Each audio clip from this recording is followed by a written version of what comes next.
Hello everyone, welcome to Shiksha class. UGC NET December 2024 எக்ஸாமுக்கு நம்ம தயாராயிட்டு இருக்கோம். ஜனவரி 3ஆம் தேதியில இருந்து ஜனவரி 16ஆம் தேதி வரைக்கும் நம்மளோட இந்த எக்ஸாம் வந்து ஷெட்யூல் பண்ணியிருக்காங்க. இந்த வருடம் பார்த்தீங்கன்னா நிறைய வாய்ப்புகள் இருக்கு, நிறைய ஆப்பர்ச்சுனிட்டிஸ் இருக்கு. சொல்லப்போனா இந்த வருடம் தொடங்கும் பொழுதே நம்மளோட UGC NET எக்ஸாம்ல தான் தொடங்குது. ஸோ நம்ம ஆஸ்பிரன்ஸ்க்கு நான் சொல்றேன். அண்ட் ஆல்சோ அது தவிரவும் இந்த வருடம் 2 முறை UGC NET எக்ஸாம் அடுத்தடுத்து வருது. ஜூன் 2025லயும் வருது, டிசம்பர் 2025லயும் வருது. 6 மாதத்திற்கு ஒரு முறை இந்த எக்ஸாம் வருது.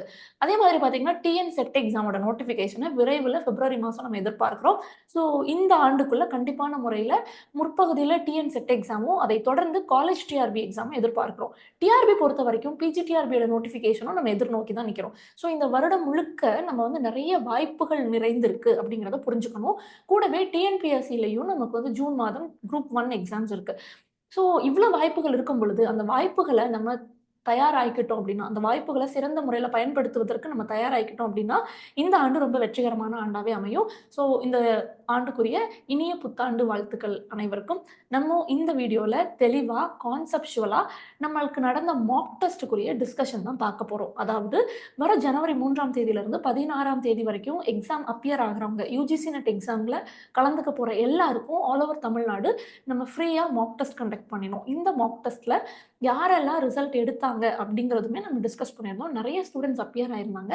அண்ட் அதை பொறுத்து இதுக்குரிய டிஸ்கஷன் வீடியோ தான் நான் உங்களுக்கு கொடுக்குறேன். நம்மளுடைய பேப்பர் 1ல 10 யூனிட்ல இருந்தும் 50 கேள்விகள் கேட்டிருந்தோம். ஸோ இந்த 50 கேள்விகளோட கான்செப்சுவலா ரொம்ப தெளிவா இந்த வீடியோல நம்ம டிஸ்கஸ் பண்ண போறோம். So let's get started. அதற்கு முன்னதா நம்மளுடைய நெக்ஸ்ட் பேட்ச் ஜூன் 2025க்குரிய பேட்ச்க்கு இப்போ அட்மிஷன்ஸ் போயிட்டு இருக்கு. நம்மளோட நியூ பேட்ச் ஜனவரி 20ஆம் தேதியிலிருந்து ஆரம்பிக்குது. ஸோ நீங்க ஏர்லியா உங்களோட அட்மிஷன் போட்டுக்கோங்க. இந்த நியூ பேட்ச்ல டிஎன் செட் கோர்ஸும் கவர் பண்றோம். அதே மாதிரி யூஜிசி நெட்டோட கோர்ஸும் கவர் பண்றோம். டிஎன் செட் கோர்ஸ் பொறுத்த வரைக்கும் உங்களோட ஆஃபர் பிரைஸ் 10,000 தான். நீங்க ஏர்லியா ஜாயின் பண்ணிக்கோங்க. அதே மாதிரி யூஜிசி நெட் பொறுத்த வரைக்கும் உங்களோட ஆஃபர் பிரைஸ் 14,999 தான். ஸோ இந்த 2 கோர்ஸுமே அவைலபிளா இருக்கு. You can join. இந்த கோர்சஸ் எல்லாம் என்னென்ன சப்ஜெக்ட்ஸ்ல அவைலபிளா இருக்கு அப்படின்னு பாத்தீங்கன்னா computer science, English, commerce, economics, management and also education, physical education, physics, chemistry, life science. So இந்த எல்லா சப்ஜெக்ட்ஸ்லையுமே TN SET and UGC NET exams அவைலபிளா இருக்கு. அண்ட் நம்மளுடைய கோர்சஸ் எல்லாமே லைவ் கிளாஸஸ், இன்ட்ராக்டிவ் கிளாஸஸாக இருக்கும், ரெக்கார்டிங் வீடியோஸ் இருக்கும், நிறைய டெஸ்ட் வந்து நம்ம எழுதி பார்ப்போம். கூடவே நீங்கள் டிஎன் செட் எக்ஸாம் படிக்கிறீங்க, அதுக்கு தயாராகிறீங்கன்னா நீங்கள் அடுத்தபடியாக காலேஜ் டிஆர்பி ஃபோக்கஸ் பண்ணணும். ஸோ காலேஜ் டிஆர்பி எக்ஸாம்ஸ்க்குமே அட்மிஷன்ஸ் போயிட்டுருக்கு. டிஸ்கிரிப்டிவ் கொஸ்டின்ஸ் எப்படி எழுதி பார்க்கறது, எம்சிக்யூ பேஸ்டாக எப்படி நம்ம படிக்கணும் அப்படிங்கிற மாதிரி தெளிவாக கிளாஸஸ் நம்ம கொடுக்குறோம். You can join with Shiksha class. So let's get started into the discussion video. So first இந்த வீடியோ பொறுத்த வரைக்கும், ஐ மீன் இந்த மாக் டெஸ்ட் பொறுத்த வரைக்கும் நம்ம வந்து டேட்டா இன்டர்பிரிட்டேஷன்ல இருந்து தான் இந்த டெஸ்ட்டே ஆரம்பிச்சிருந்தோம். அண்ட் டேட்டா இன்டர்பிரிட்டேஷனே ரொம்ப ஈஸியாக தான் ஒரு பர்சன்டேஜ் வச்சு சால்வ் பண்ணுற மாதிரி தான் I made it. Let us check with that. இந்த டேபிள் பாருங்க. குறிப்பாக என்ன சொல்லியிருக்காங்க இந்த டேபிளில், ஒரு கம்பெனியோட ப்ராஃபிட் பற்றி பேசியிருக்காங்க. ஓகே. அண்ட் இந்த ப்ராஃபிட் எல்லாமே லட்சங்களில் பேசியிருக்காங்க. இப்போ உள்ள கொடுத்துருக்க தகவல் என்ன யூனிட்ல பேசியிருக்காங்க அப்படிங்கிறது ரொம்ப ரொம்ப முக்கியம். அந்த யூனிட் வந்து ரொம்ப ரொம்ப முக்கியம். இங்க வந்து யூனிட் வந்து லேக்ஸ் அப்படின்னு அர்த்தம். சரிங்களா? இப்போ இந்த 12 அப்படின்னா 12 லேக்ஸ் அப்படின்னு அர்த்தம். 24 அப்படின்னா 24 லேக்ஸ் அப்படின்னு அர்த்தம். ஸோ இந்த யூனிட்டை வந்து நம்ம புரிஞ்சுக்கணும். சரிங்களா? ஓகே. அடுத்ததா 5 கடை ABCDE, இந்த 5 கடைகளுக்கும் ஒரு வருடமும் என்ன ப்ராஃபிட், 2018, 19, 20, 21, 22, 23, இந்த ஒரு வருடமும் அந்த கடைகளுக்கு என்ன ப்ராஃபிட் அப்படின்னு கொடுத்துருக்காங்க. ஸோ இதை நம்ம இவ்வளோ நேரம் உள்வாங்கணுமா அப்படின்னா கண்டிப்பாக ஒரு டேட்டா இன்டர்பிரிட்டேஷன் எழுத ஆரம்பிக்கும் போது முதல்ல 10 இல்லை 20 வினாடிகள் அதை உள்வாங்கணும், அப்சர்வ் பண்ணணும்.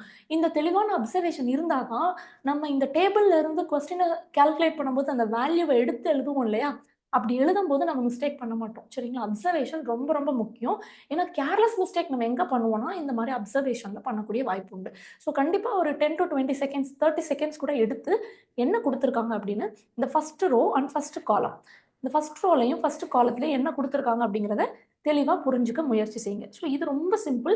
ஒரு கடையோட லாபம் தான் பேசியிருக்காங்க. அண்ட் இப்போ நமக்கு ஒரு லாபம் இருக்கு அப்படின்னா கண்டிப்பாக அதில் நம்ம ஒரு முதலீடு செஞ்சுருப்போம் இல்லையா? இந்த முதலீடை தான் நம்ம எப்பவுமே என்ன சொல்லுவோம், இன்வெஸ்ட்மெண்ட் அப்படின்னு சொல்லுவோம்.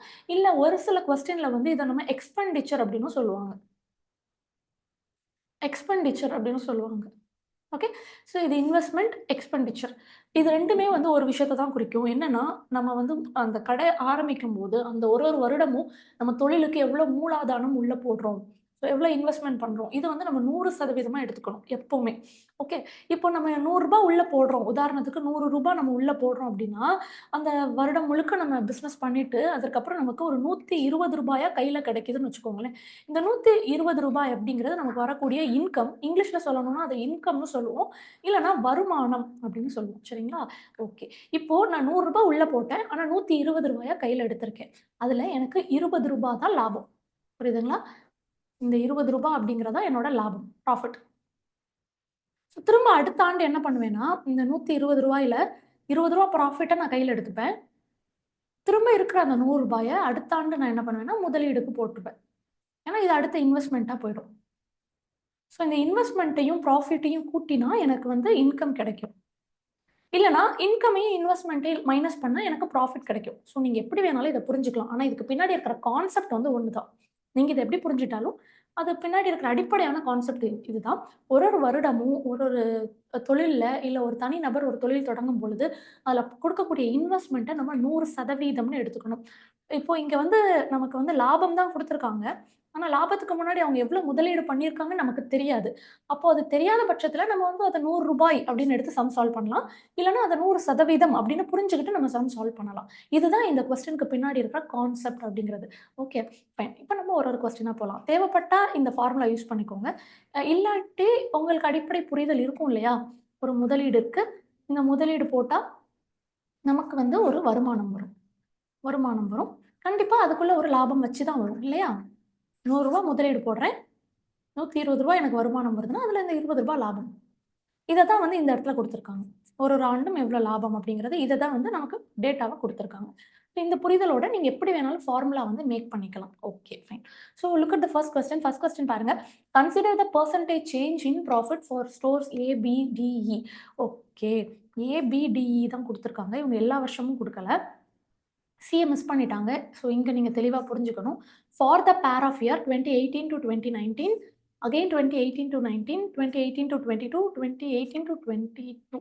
ஓகே. ரெஸ்பெக்டிவ்லி. ரெஸ்பெக்டிவ்லினா என்ன அர்த்தம்னா, இப்போ ஏக்கு இங்க குடுத்துருக்காங்க இல்லையா? இத எடுத்துக்கணும். 2018 to 2019. அடுத்து பிக்கு இங்க இங்க எடுத்துக்கணும். 2018 to 2019. அடுத்து டிக்கு இங்க இருக்கவங்கள எடுத்துக்கணும். 2018 to 2022. அடுத்து ஈக்கு இங்க இருக்கிறவங்கள எடுத்துக்கணும். 2018 to 2022. ஸோ ரெஸ்பெக்டிவ்லினா என்ன அர்த்தம்னா, ஃபர்ஸ்ட் குடுத்திருக்கவங்களுக்கு ஃபர்ஸ்ட் வேல்யூ. 2வது குடுத்திருக்கவங்களுக்கு 2வது குடுத்திருக்க வேல்யூ, இல்ல 2வது குடுத்திருக்க தகவல். ஸோ அத கரெக்ட்டா ஒன்றோடு ஒன்று பொருத்தி எடுத்துக்கோங்க அப்படிங்கிறத தான் ரெஸ்பெக்டிவ்லி அப்படின்னு சொல்லியிருக்காங்க. ஓகே. இப்போ இவங்க எல்லாரையுமே நம்ம கணக்கு பண்ணணும். என்ன கணக்கு பண்ணணும்? பெர்சன்டேஜ் சேஞ்ச் கால்குலேட் பண்ணணும். புரியுதுங்களா? Percentage change. 2018ல பார்த்தீங்கன்னா ரூ. 12,00,000 லாபம். 2019ல ரூ. 18,00,000 லாபம். இப்ப லாபத்துல மாற்றம் இருக்கா? இருக்கு. எவ்வளோ மாற்றம் இருக்கு? ரூ. 6,00,000 உங்களுக்கு அதிகமா வந்திருக்கு. சரி, ஓகே. நமக்கு வெளிப்படையா 12,00,000, 18,00,000 அப்படின்னு சொல்றதுனால ரூ. 6,00,000 எக்ஸ்ட்ரா வந்திருக்குன்னு பார்த்தது சொல்லிட்டோம். சின்னதா ஒரு சப்ட்ராக்ஷன் பண்ணி சொல்லிட்டோம். ஆனா சதவீதத்துல என்ன மாற்றம்? எவ்வளோ பெர்சன்டேஜ் சேஞ்சா இருக்கு அப்படின்னா, நீங்க அந்த இடத்துல பெர்சன்டேஜ் இன்கிரீஸ் ஃபார்முலாவோ அல்லது பெர்சன்டேஜ் டிக்ரீஸ் ஃபார்முலாவோ யூஸ் பண்ற மாதிரி வரும். இந்த இடத்துல இன்கிரீஸ் நடந்திருக்கிறதுனால நான் பெர்சன்டேஜ் இன்கிரீஸ் ஃபார்முலா யூஸ் பண்றேன். ஸோ வந்து எனக்கு 6,00,000 வந்து அதிகமாயிருக்கு. அடிப்படையா 12,00,000த்துல இருந்து தான் அந்த இன்கிரீஸ் நடந்திருக்கு. ஸோ இது கிட்டத்தட்ட 50% பாதிக்கு பாதி. சரிங்களா? இப்போ பி பார்த்தீங்கன்னா 9,00,000த்துல இருந்து 15,00,000. ஸோ இதுவுமே 6,00,000 இன்கிரீஸ் ஆயிருக்கு. ஆனா 9,00,000த்துல இருந்து தான் அந்த 6,00,000 இன்கிரீஸ் ஆயிருக்கு. அப்போ திஸ் இஸ் 2/3 66.6%. பியோட ஆன்சர். அடுத்து பாருங்க டி. 2018ல இருந்து 2022 வரைக்கும். இங்கேயும் 6,00,000 இன்கிரீஸ் ஆயிருக்கு. ஆனா 15ல இருந்து இன்கிரீஸ் ஆயிருக்கு. இத 1/2.5ன்னு சொல்லலாம். Which is equal to 40%. ஏன்னா 1/25 அப்படின்னா 4%. 1/2.5 அப்படின்னா 40%. இங்க டினாமினேட்டர்ல ஒரு பாயிண்ட் வைக்கிறோம்னா, அந்த பக்கம் நமக்கு வரக்கூடிய ஆன்சர்ல ஒரு 0 ஆட் பண்ணிக்கலாம். ஓகே. ஃபைன். அப்போ இ பொறுத்த வரைக்கும் பாருங்க 2018ல இருந்து 2022 வரைக்கும் இங்க இன்கிரீஸ் நடக்கல. ஆனா டிக்ரீஸ் நடந்திருக்கு. பட் அந்த டிக்ரீஸ் கூட ஒரு மாற்றம் தானே! நமக்கு இங்க இன்கிரீஸா, டிக்ரீஸான்னு அவங்க தெளிவா குடுக்கல. சேஞ்ச் அப்படின்னு தான் குடுத்துருக்காங்க. அந்த சேஞ்ச் வந்து பாசிட்டிவ் சேஞ்சாவும் இருக்கலாம், நெகட்டிவ் சேஞ்சாவும் இருக்கலாம். அப்போ இது வந்து பார்த்தீங்கன்னா, ஒரு 6 divided by we can have 18 எப்படி வேணாலும் போட்டுக்கலாம். ஸோ 33.33% டிக்ரீஸ் ஆயிருக்கு. சரிங்களா? ஸோ இது எல்லாமே சேஞ்சஸ். பெர்சன்டேஜ்ல இருக்க சேஞ்சஸ். நமக்கு என்ன கேட்குறாங்க? யாரு மேக்ஸிமமான பெர்சன்டேஜ் சேஞ்ச்? இதான் கேள்வி. யாருக்கு மேக்ஸிமமான பெர்சன்டேஜ் சேஞ்ச்? நம்ம தான் பார்த்த உடனே சொல்லிடலாமே. பிக்கு தான் மேக்ஸிமமான பெர்சன்டேஜ் சேஞ்ச். ஸோ ரொம்ப சிம்பிளான கொஸ்டின். நான் உங்களுக்கு எக்ஸ்பிளைன் பண்ணுறதுனால மேபி அவ்வளோ டைம் எடுத்துருக்கலாம். பட் நீங்க நல்லா ப்ராக்டிஸ் பண்ணியிருந்தீங்கன்னா, கண்டிப்பா இது வந்து 1 நிமிஷம் இல்லன்னா ஒரு 80 செகண்ட்ஸ், 90 செகண்ட்ஸ்குள்ள சால்வ் பண்ணக்கூடிய சம்ஸ் தான். ரொம்ப கால்குலேஷன்லாம் எதுவுமே கிடையாது. வேல்யூலாம் பெரிய பெரிய வேல்யூ அப்படி சொல்றதெல்லாம் எதுவுமே கிடையாது. நீங்க அந்த கான்செப்ட்ட புரிஞ்சுக்கணும். Okay, fine. So will go with the next question. Okay. So இந்த கொஸ்டின் பாருங்க. இந்த year 2019 to earn a profit of 20%. 2019ல 20% ப்ராஃபிட் ஏர்ன் பண்ணணும்னா, store C and E what is the ratio of their investment made by C and E? அதாவது 2019வது வருஷத்துல சியும், அதே மாதிரி 2019வது வருஷத்துல இயும் அவங்களோட ப்ராஃபிட் மட்டும் 20% இருக்கணும் அப்படின்னா, அவங்க எவ்ளோ இன்வெஸ்ட் பண்ணியிருக்கணும்? அப்படி இன்வெஸ்ட் பண்ணும்போது அவங்களோட ரேஷியோ என்னவா இருக்கும்? அப்படிங்கிறத கேட்டிருக்காங்க. ஓகே. முதல்ல அவங்களோட ப்ராஃபிட் என்ன அப்படின்னு பார்க்கலாம். சி வந்து 2019ல 33,00,000. புரியுதுங்களா? இந்த 33,00,000 தான் அவங்க 20%ன்னு குடுக்குறாங்க. ஈய பொறுத்தவரைக்கும் 2019ல 21,00,000. இந்த 21,00,000 தான் அவங்க என்னன்னு குடுக்குறாங்க? 20%ன்னு குடுத்துட்டாங்க. அப்போ இவங்களுக்கு அந்த குறிப்பிட்ட ஆண்டுல ஒரு முதலீடு இருக்கும் இல்லையா? அந்த முதலீடு 100%. அவங்க எவ்ளோ கண்டுபிடிக்கணும். ஓகே.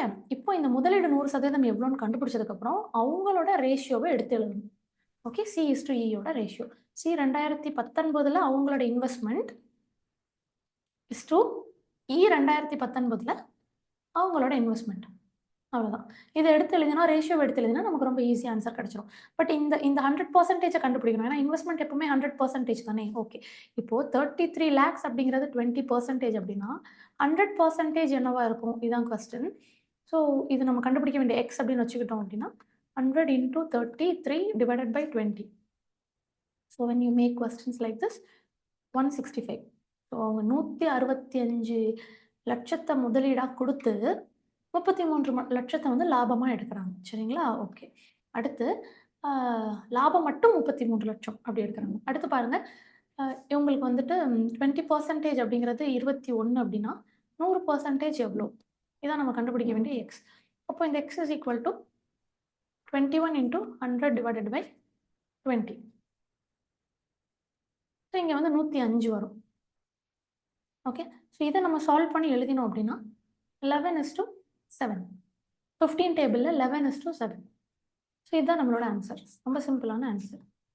Okay, fine. ஸோ இது நம்ம 20% அப்படி எடுத்து சால்வ் பண்ணலாம். இல்லன்னா சம்டைம்ஸ் ஆ 120% என்ன அது கண்டுபிடிச்சோம். பட் அது கொஞ்சம் சுத்தி பண்ற மாதிரி இருக்கும். இதுதான் ரொம்ப சிம்ப்ளஸ்ட் வே. டைரக்ட்டா 20% என்னன்னு குடுத்ததுனால 100% எவ்வளோன்னு கால்குலேட் பண்ணிட்டு, அதோட ரேஷியோவ நம்ம டைரக்ட்டா கால்குலேட் பண்ணிக்கிறோம். ஓகே. ஸோ இதுதான் second question. Will go with the third question.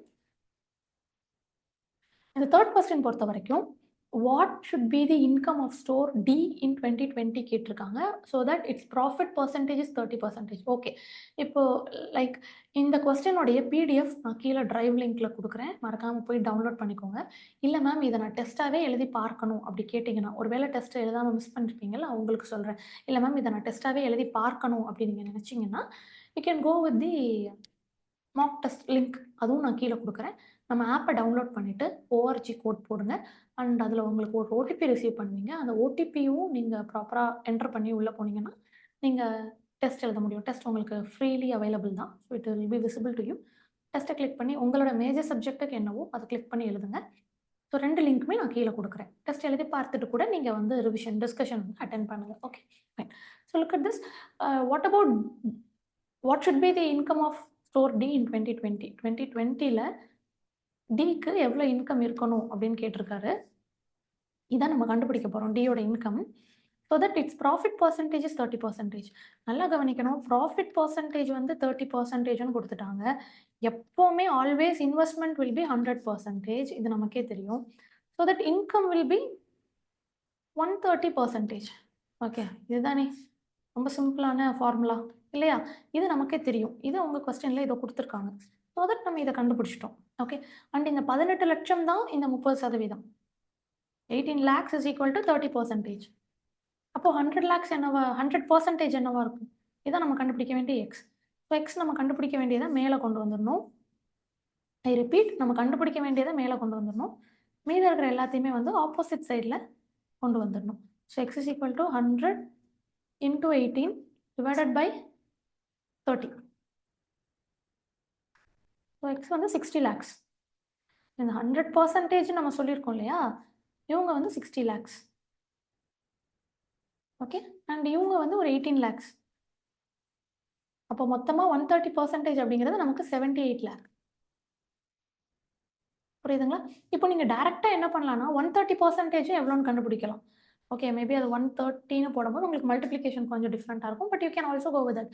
130% டேரெக்டாக எவ்வளோ அப்படி 30% வந்து இவ்வளோ அப்படின்னா 130% எவ்வளோ அப்படிங்கிறத நம்ம டேரெக்டாக அதே மாதிரி பண்ணிக்கலாம். பண்ணினீங்கன்னா உங்களுக்கு டேரெக்டாக 78 lakhs வரும். 100% கண்டுபிடிச்சிட்டு ஆட் பண்ணிக்கலாம். இல்லை டேரெக்டாகவே 130%ம் கண்டுபிடிச்சிக்கலாம். It is up to you. So this will be our answer. Okay fine. ரொம்ப ரொம்ப சிம்பிளான question. Third question. Will go with the fourth question. Fourth question பாருங்க, என்ன சொல்லியிருக்காங்க? The profit earned by store A in 2023, okay, is approximately what percentage more than profit earned by A in 2019? Okay, அதாவது என்னன்னா 30 is approximately what percentage more than 18. அவ்வளோதான். இந்த 30 lakhs அப்படிங்கிறத தான் இங்கே இவ்வளோ பெருசாக கொடுத்துருக்காங்க. அண்ட் இங்கே வந்து 18 தான் 2019க்குரிய வேல்யூவாக எடுத்துக்கோங்க அப்படிங்கிற மாதிரி நமக்கு கொடுத்துருக்காங்க. இப்போது நமக்கு பர்சன்டேஜ் இன்க்ரீஸ் ஃபார்முலா யூஸ் பண்ணணும். பர்சன்டேஜோட இன்க்ரீஸ் ஃபார்முலா என்ன? எப்போவுமே பர்சன்டேஜ் இன்க்ரீஸ் பர்சன்டேஜ் டிக்ரீஸ் எது கேட்டாலும் நம்ம கையில் 2 வேல்யூ இருக்கும். ஸோ இது ஒரு வேல்யூ, இது ஒரு வேல்யூ, 2 வேல்யூ இருக்கும். So difference between both the value in numerator, சரிங்களா? 2 வேல்யூக்கும் உள்ள டிஃப்ரென்ஸை வந்து நியூமரேட்டரில் போட்டுட்டு டிவைடட் பை ஸ்மாலர் வேல்யூ போடணும். ஸ்மாலர் வேல்யூ போடணும். ஸோ 2 பேருக்குள்ள டிஃப்ரென்ஸ் பார்த்தீங்கன்னா it is 12, smaller value 18. So 12 by 18 அப்படின்னா it is 2 by 3, which is 66.67%. Very simple. இதுதான் பர்சன்டேஜ் இன்க்ரீஸ். 2023 ஏக்கு இருக்கிற லாபத்தை 2019 இருக்கிற லாபத்தை விட ஒப்பிடும் பொழுது கண்டிப்பாக அதிகமாக தான் இருக்கு இல்லையா? 18 லட்சம் தான் வாங்கியிருக்காங்க 2019 லாபமா. ஆனால் 2023 அது வந்து 30 லட்சமா உயர்ந்திருக்கு. அப்போ கண்டிப்பாக அதில் ஒரு உயர்வு இருக்கு. எவ்வளோ உயர்ந்திருக்கு அப்படின்னா நீங்கள் ஜஸ்ட் சப்ராக்ட் பண்ணி சொல்லிடுவீங்க. பட் எத்தனை சதவீதம் உயர்ந்திருக்கு அப்படின்னா இந்த ஃபார்முலாவில் போட்டு அதை ஈஸியாக சொல்லிட முடியும். So this is a thing, right? Okay, so will go with the next question. So அடுத்த கொஸ்டின் பாருங்க. Owner of store C invest 9 lakhs in 2021. Okay, சியோட ஓனர் வந்து 2021 9 lakhs இன்வெஸ்ட் பண்ணுறாரு. அவரோட இன்வெஸ்ட்மெண்ட் வந்து 9 lakhs, விச் மீன்ஸ் அவரோட 100% 9 lakhs தான். Okay, அவரோட இன்வெஸ்ட்மெண்ட். Okay fine. அதுக்கப்புறம் அவருக்கு ப்ராஃபிட் கிடைக்குது. அது எத்தனை பர்சன்டேஜ்லாம் நமக்கு தெரியாது. பட் ப்ராஃபிட்டும் அவருக்கு 21 lakhs கிடைக்குது இல்லையா சிக்கு. அப்போ சிக்கு அந்த 2021 மொத்த இன்கம் எவ்வளவு இருக்கும் அப்படின்னு பார்த்தீங்கன்னா இவங்க 2 பேரும் இன்வெஸ்ட்மெண்ட் ப்ராஃபிட் 2 பேரையும் கூட்டினா 30 லட்சம் இருக்கும். இந்த ஒரு பாயிண்ட்ல இருந்து நான் புரிஞ்சதை எடுத்து எழுதியிருக்கேன். ஓகே, இப்போ அடுத்த பாயிண்ட் பாருங்க. ஏன்னா இது கண்டிஷன் மாதிரி தானே கொடுத்துட்டாங்க. இது ஒரு கண்டிஷன் மாதிரி கொடுத்துட்டாங்க. Okay, what should be the investment of D in the same year? அதே வருஷம் டி வந்து எவ்வளோ இன்வெஸ்ட் பண்ணணும் அப்படின்னு கேட்குறாங்க. ஸோ இதே வருஷம் டி எவ்வளோ இன்வெஸ்ட் பண்ணணும் அப்படின்னு கேட்குறாங்க. ஆனால் அதுக்கு ஒரு கண்டிஷன் கொடுக்குறாங்க, to get a income which is double than that of C. So சியோட இன்கம் 30 லட்சம் நமக்கு தெரியும். சியோட இன்கம்மை விட 2 மடங்கு இன்கமாக வாங்கணும் அப்படின்னா அது 60 லட்சம் இல்லையா? ஸோ இவங்களுக்கு சிக்கு வந்து 2019 இன்கம் 30 லட்சம். அதை விட 2 மடங்கு அவங்களுக்கு வருமானம் வரணும்னா கிட்டத்தட்ட 60 லட்சம் அவங்களுக்கு வருமானம் வரணும் அப்படின்னா அவங்க எவ்வளோ இன்வெஸ்ட் பண்ணியிருக்கணும் அப்படின்னு கேட்டிருக்காங்க. டி 2019 60 லட்சம் வருமானம் வரணும் அப்படின்னா அவங்க எவ்வளோ இன்வெஸ்ட் பண்ணியிருக்கணும் அப்படின்னு கேட்டிருக்காங்க. ரொம்ப சிம்பிள். அவங்களுடைய ப்ராஃபிட் எவ்வளோ அந்த பர்டிகுலர் வருஷம் 9 லட்சம் தான். ஸோ இது மைனஸ் பண்ணால் நமக்கு இன்வெஸ்ட்மெண்ட் கிடைச்சிரும் இல்லையா? அப்போ 51 லட்சம் இன்வெஸ்ட் பண்ணினா யார்? டி. 2019 டி 51 லட்சம் இன்வெஸ்ட் பண்ணினாங்க அப்படின்னா அதில் 9 லட்சம் அவங்களுக்கு ப்ராஃபிட் கிடைக்கும். ஸோ மொத்தமாக இன்கம் வந்து 60 லட்சமாக கிடைக்கும். ஸோ அவ்வளோதான், வெரி சிம்பிள். ஓகே, ஸோ இது ஒரு கண்டிஷன் பேஸ் கொஸ்டினாக தான் கொடுத்துருக்காங்க. நான் சொன்னேன் இல்லையா, ஃபஸ்ட்டு உங்களுக்கு ஃபார்முலா சொன்னேன் இல்லையா, நீங்கள் எப்படி வேணாலும் புரிஞ்சுக்கலாம். இன்கம்மையும் இன்வெஸ்ட்மெண்ட்டையும் மைனஸ் பண்ணினா ப்ராஃபிட் கிடைக்கும் அப்படியும் புரிஞ்சுக்கலாம். இல்லை இன்வெஸ்ட்மெண்ட்டையும் ப்ராஃபிட்டையும் ஆட் பண்ணினா நமக்கு இன்கம் கிடைக்கும். ஸோ எது எப்படி பண்ணினாலும் concept is the same. Okay, so இதுதான் நம்மளோட டேட்டா இன்டர்பிரட்டேஷனாக இருந்தது. ஸோ இது ஒரு வெரி வெரி ஈஸி டிஐ. கொஞ்சம் உங்களுக்கு பர்சன்டேஜில் பேசிக்காக போட்டால் பெட்டராக இருக்கும் அப்படிங்கிறதுனால I have given you this. Okay, next வந்து நம்ம அடுத்தடுத்த கொஸ்டின்ஸ் போகலாம். அடுத்தடுத்த கான்செப்ட்ஸ் ஒரு யூனிட்லேருந்து வரும். இப்போ எப்படி நம்ம டேட்டா இன்டர்பிரட்டேஷன் பார்த்தோமோ அதே மாதிரி இந்த யூனிட்டோட பாருங்கள் பிளாக் பற்றி கேட்டிருக்காங்க. ஐ திங்க் திஸ் ஃப்ரம் ஐசிடிலேருந்து கேட்டிருக்காங்க. Which of the following statements best describes a blog. பிளாக்னா என்ன அப்படின்னு கேட்டிருக்காங்க. Website that allows multiple users to create an information. இது கிடையாது. chronological list of posts on a website typically written by a single author about a subject. இது correct. ஒரு author ஏதோ ஒரு சப்ஜெக்ட் எடுத்துட்டு அதில் ஒரு போஸ்ட் பண்ணுவாங்க. அவங்களோட கண்டென்ட் அவங்களுக்கு அந்த என்னென்ன தகவல் தெரியுமோ அதை அதில் போஸ்ட் பண்ணுவாங்க. திரும்ப கொஞ்ச நாள் கழிச்சு அது தொடர்பாக வேற ஏதாவது ஒரு தகவல் இருந்ததுன்னா திரும்ப அதற்கு கீழே ஒரு போஸ்ட் பண்ணுவாங்க. அப்படி அவங்களோட வெப் பேஜில் இல்லை வெப் போர்ட்டலில் ஏதோ ஒரு சப்ஜெக்டை பற்றி ஒரு சிங்கிள் ஆத்தர் அவங்க கைப்பட எழுதி அவங்க கண்டென்ட்டை போஸ்ட் பண்ணுறதா நம்ம பிளாக் அப்படின்னு சொல்லுவோம். Okay, video audio episodes subscribers download அதெல்லாம் கிடையாது. Standardized format that allows users to subscribe to view content அதெல்லாம் கிடையாது. சம்மந்தம் இல்லாதது தான். ஸோ நமக்கு தெரியும் blog we make many blogs, right? Okay fine. So it is option B for this question. So அடுத்த கொஸ்டின் பாருங்க. இதுவுமே ஐசிடி தான். Identify the sequence of words A that correctly fills the blanks in the following paragraph. Dash is a brain of a computer. கண்டிப்பாக CPU தான் brain of a computer. So நம்ம இது கண்டுபிடிச்சா answer எடுக்க முடியுமா பார்க்கலாம். எனக்கு பி தான் ஃபஸ்ட்டு வரணும். அப்போ இவங்க ரெண்டு பேரையும் நான் எலிமினேட் பண்ணிடலாம். சரிங்களா? And the dash processor made by the Intel is an example. Intel Pentium தான் நம்ம கேள்விப்பட்டிருக்கோம் இல்லையா? இன்டெல் பென்டிஎம் தான் நம்ம கேள்விப்பட்டிருக்கோம். ஓகே, இன்டெல் ராம் ஹர்ட்ஸ் அப்படிலாம் சொல்ல முடியாது. It's Intel பென்டிஎம். ஸோ பிக்கு அப்புறம் நமக்கு டி வரணும். ஸோ இவங்க தான் நம்மளோட ஆன்சர். சரிங்களா? இவங்க ஆன்சர் கிடையாது, எலிமினேட் பண்ணிடலாம். ரொம்ப சிம்பிள். ஸோ வாங்க அடுத்த ஆன்சர்ஸும் என்னென்னு பார்த்துடலாம். Speed of a process is measured in hertz. Speed வந்து நம்ம ஹர்ட்ஸில் தான் சொல்லுவோம். Okay, and hertz dash is a volatile memory which is used for the volatile memory, whereas dash is used in the most computers to hold a very special piece of software known as a boot up program. கண்டிப்பா boot up program வந்துட்டு it is ROM, read only memory தான். volatile memory அப்படிங்கும்போது it is RAM. Okay, is that clear? So இந்த மாதிரி நமக்கு தெரியும். ஏன்னா volatile அப்படின்னா ராம்னு தெரியும். பல முறை மேட்ச் த ஃபாலோயிங்கில் ப்ரீவியஸ் இயர் கொஸ்டின்ஸில் கேட்டிருக்காங்க. வாலட்டைல் அப்படின்னாலும் இட் இஸ் ராம். அதே மாதிரி கம்ப்யூட்டர் ஸ்டார்ட் பண்ணும் பொழுது பூட் அப் மெமரி வந்துட்டு it is ROM, read only memory. சரிங்களா? அது பர்மனன்ட் மெமரி. அது வந்து பர்மனன்ட் மெமரி. ஓகே, ஸோ இதெல்லாமே நமக்கு தெரியும். we'll go with the next thing.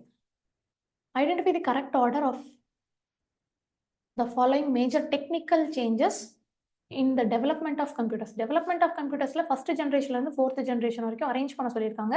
இது ரொம்ப ஈஸி, நமக்கு தெரியும். we started with vacuum tubes.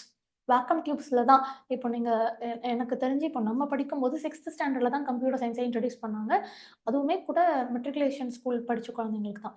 இப்போ வந்து ஸ்டேட் போர்ட் குழந்தைங்களுமே வந்து they are having computer science படிக்கிறாங்க. ஸோ நம்ம ஃபஸ்ட்டு படிக்கும்போதே வேக்கம் டியூபோட பிக்சர் தான் கொடுத்து சார்லஸ் பாப்பேஜ் அப்படின்னு சொல்லிட்டு நம்ம படிச்சிருக்கோம். ஸோ வேக்கம் டியூப்ஸில் இருந்து தான் it was the very first generation of computer.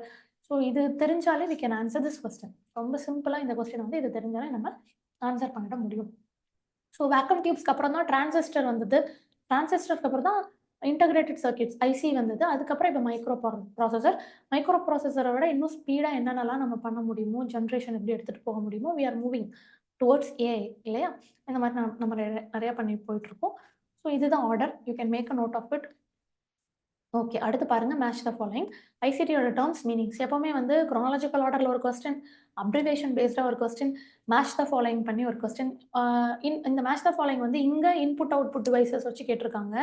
அதே மாதிரி மெமரி பேஸ்டாகவும் கேட்டிருக்காங்க. ஒரு சில நேரம் என்ன பண்ணுவாங்க அப்படின்னா, இந்த மெமரி பேஸ்டாகவே ஸ்பீடை வந்து இன்க்ரீஸிங்காக அரேஞ்ச் பண்ணுங்க, இல்லைனா ஸ்பீடை டிக்ரீஸிங்காக அரேஞ்ச் பண்ணுங்க அப்படிங்கிற மாதிரி சொல்லுவாங்க. ஸோ இதெல்லாமே நமக்கு ரெகுலராக அரேஞ்ச்மெண்ட் ஓரியன்ட் கொஸ்டின்ஸ்லாம் ரெகுலராக ஐசிடியில் கேட்கிற கொஸ்டின்ஸ் தான். இப்போ இங்கே பாருங்கள், பிரிண்டர் வந்து நம்ம பிரிண்ட் எடுத்து நமக்கு வெளியே வரும். So it is an output device. Scanner வந்து நம்ம இப்போ ஒரு ஆதார் கார்டோ இல்லை ஒரு சர்டிஃபிகேட்டோ ஸ்கேன் பண்ணுறோம்னா நம்மள்ட்ட தான் அது இருக்கும். அதை நம்ம கம்ப்யூட்டருக்கு கொடுத்து அது கம்ப்யூட்டருக்குள்ளே ஃபீட் பண்ணுவோம். So that is an input devices. RAM வந்து as I told you, it is a volatile memory. அது வந்து ஒரு டெம்பரவரி மெமரி தான். இப்போ நான் வேர்ட் ஃபைல் எடுத்து ஓப்பன் பண்ணி ஒர்க் பண்ணிட்டு இருக்கேன். வேர்ட் ஃபைல வந்து நான் சேவ் பண்ணாம க்ளோஸ் பண்ணிட்டேன்னா, அது எனக்கு கன்டென்ட் எரேஸ் ஆயிடும். ஓகே. ஸோ அது மாரி தான் ரேம். ரோம் அப்படிங்கிறது வந்து இந்த சிஸ்டம் இயங்கக்கூடிய என்டர் லேப்டாப் இயங்கக்கூடிய சாஃப்ட்வேர்ஸ் எல்லாமே அந்த சி ஃபோல்டர்ல இருக்கும். ஓஎஸ் சாஃப்ட்வேரா இருக்கட்டும், இல்ல அடிஷனலா நான் ஏதாவது எக்ஸ்டென்ஷன் ஃபைல் போட்டு வச்சிருக்கேன் அப்படின்னா, அது எல்லாமே ரோம்ல வரும். ஸோ இது வந்து பெர்மனன்ட் மெமரி.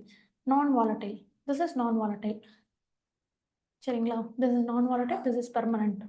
ஒரு கம்ப்யூட்டர் ஸ்டார்ட் ஆகும்பொழுது கொஞ்சம் அப்படியே சுத்தும் இல்லையா? அப்போ வந்து இந்த பூட் அப் மெமரி தான் கம்ப்யூட்டர் சிஸ்டம ஆன் பண்ணி நம்மளோட ஓஎஸ வந்து ரெஃப்ரெஷ் பண்ணி நமக்கு ஒர்க்கிங்க்கு குடுப்பாங்க.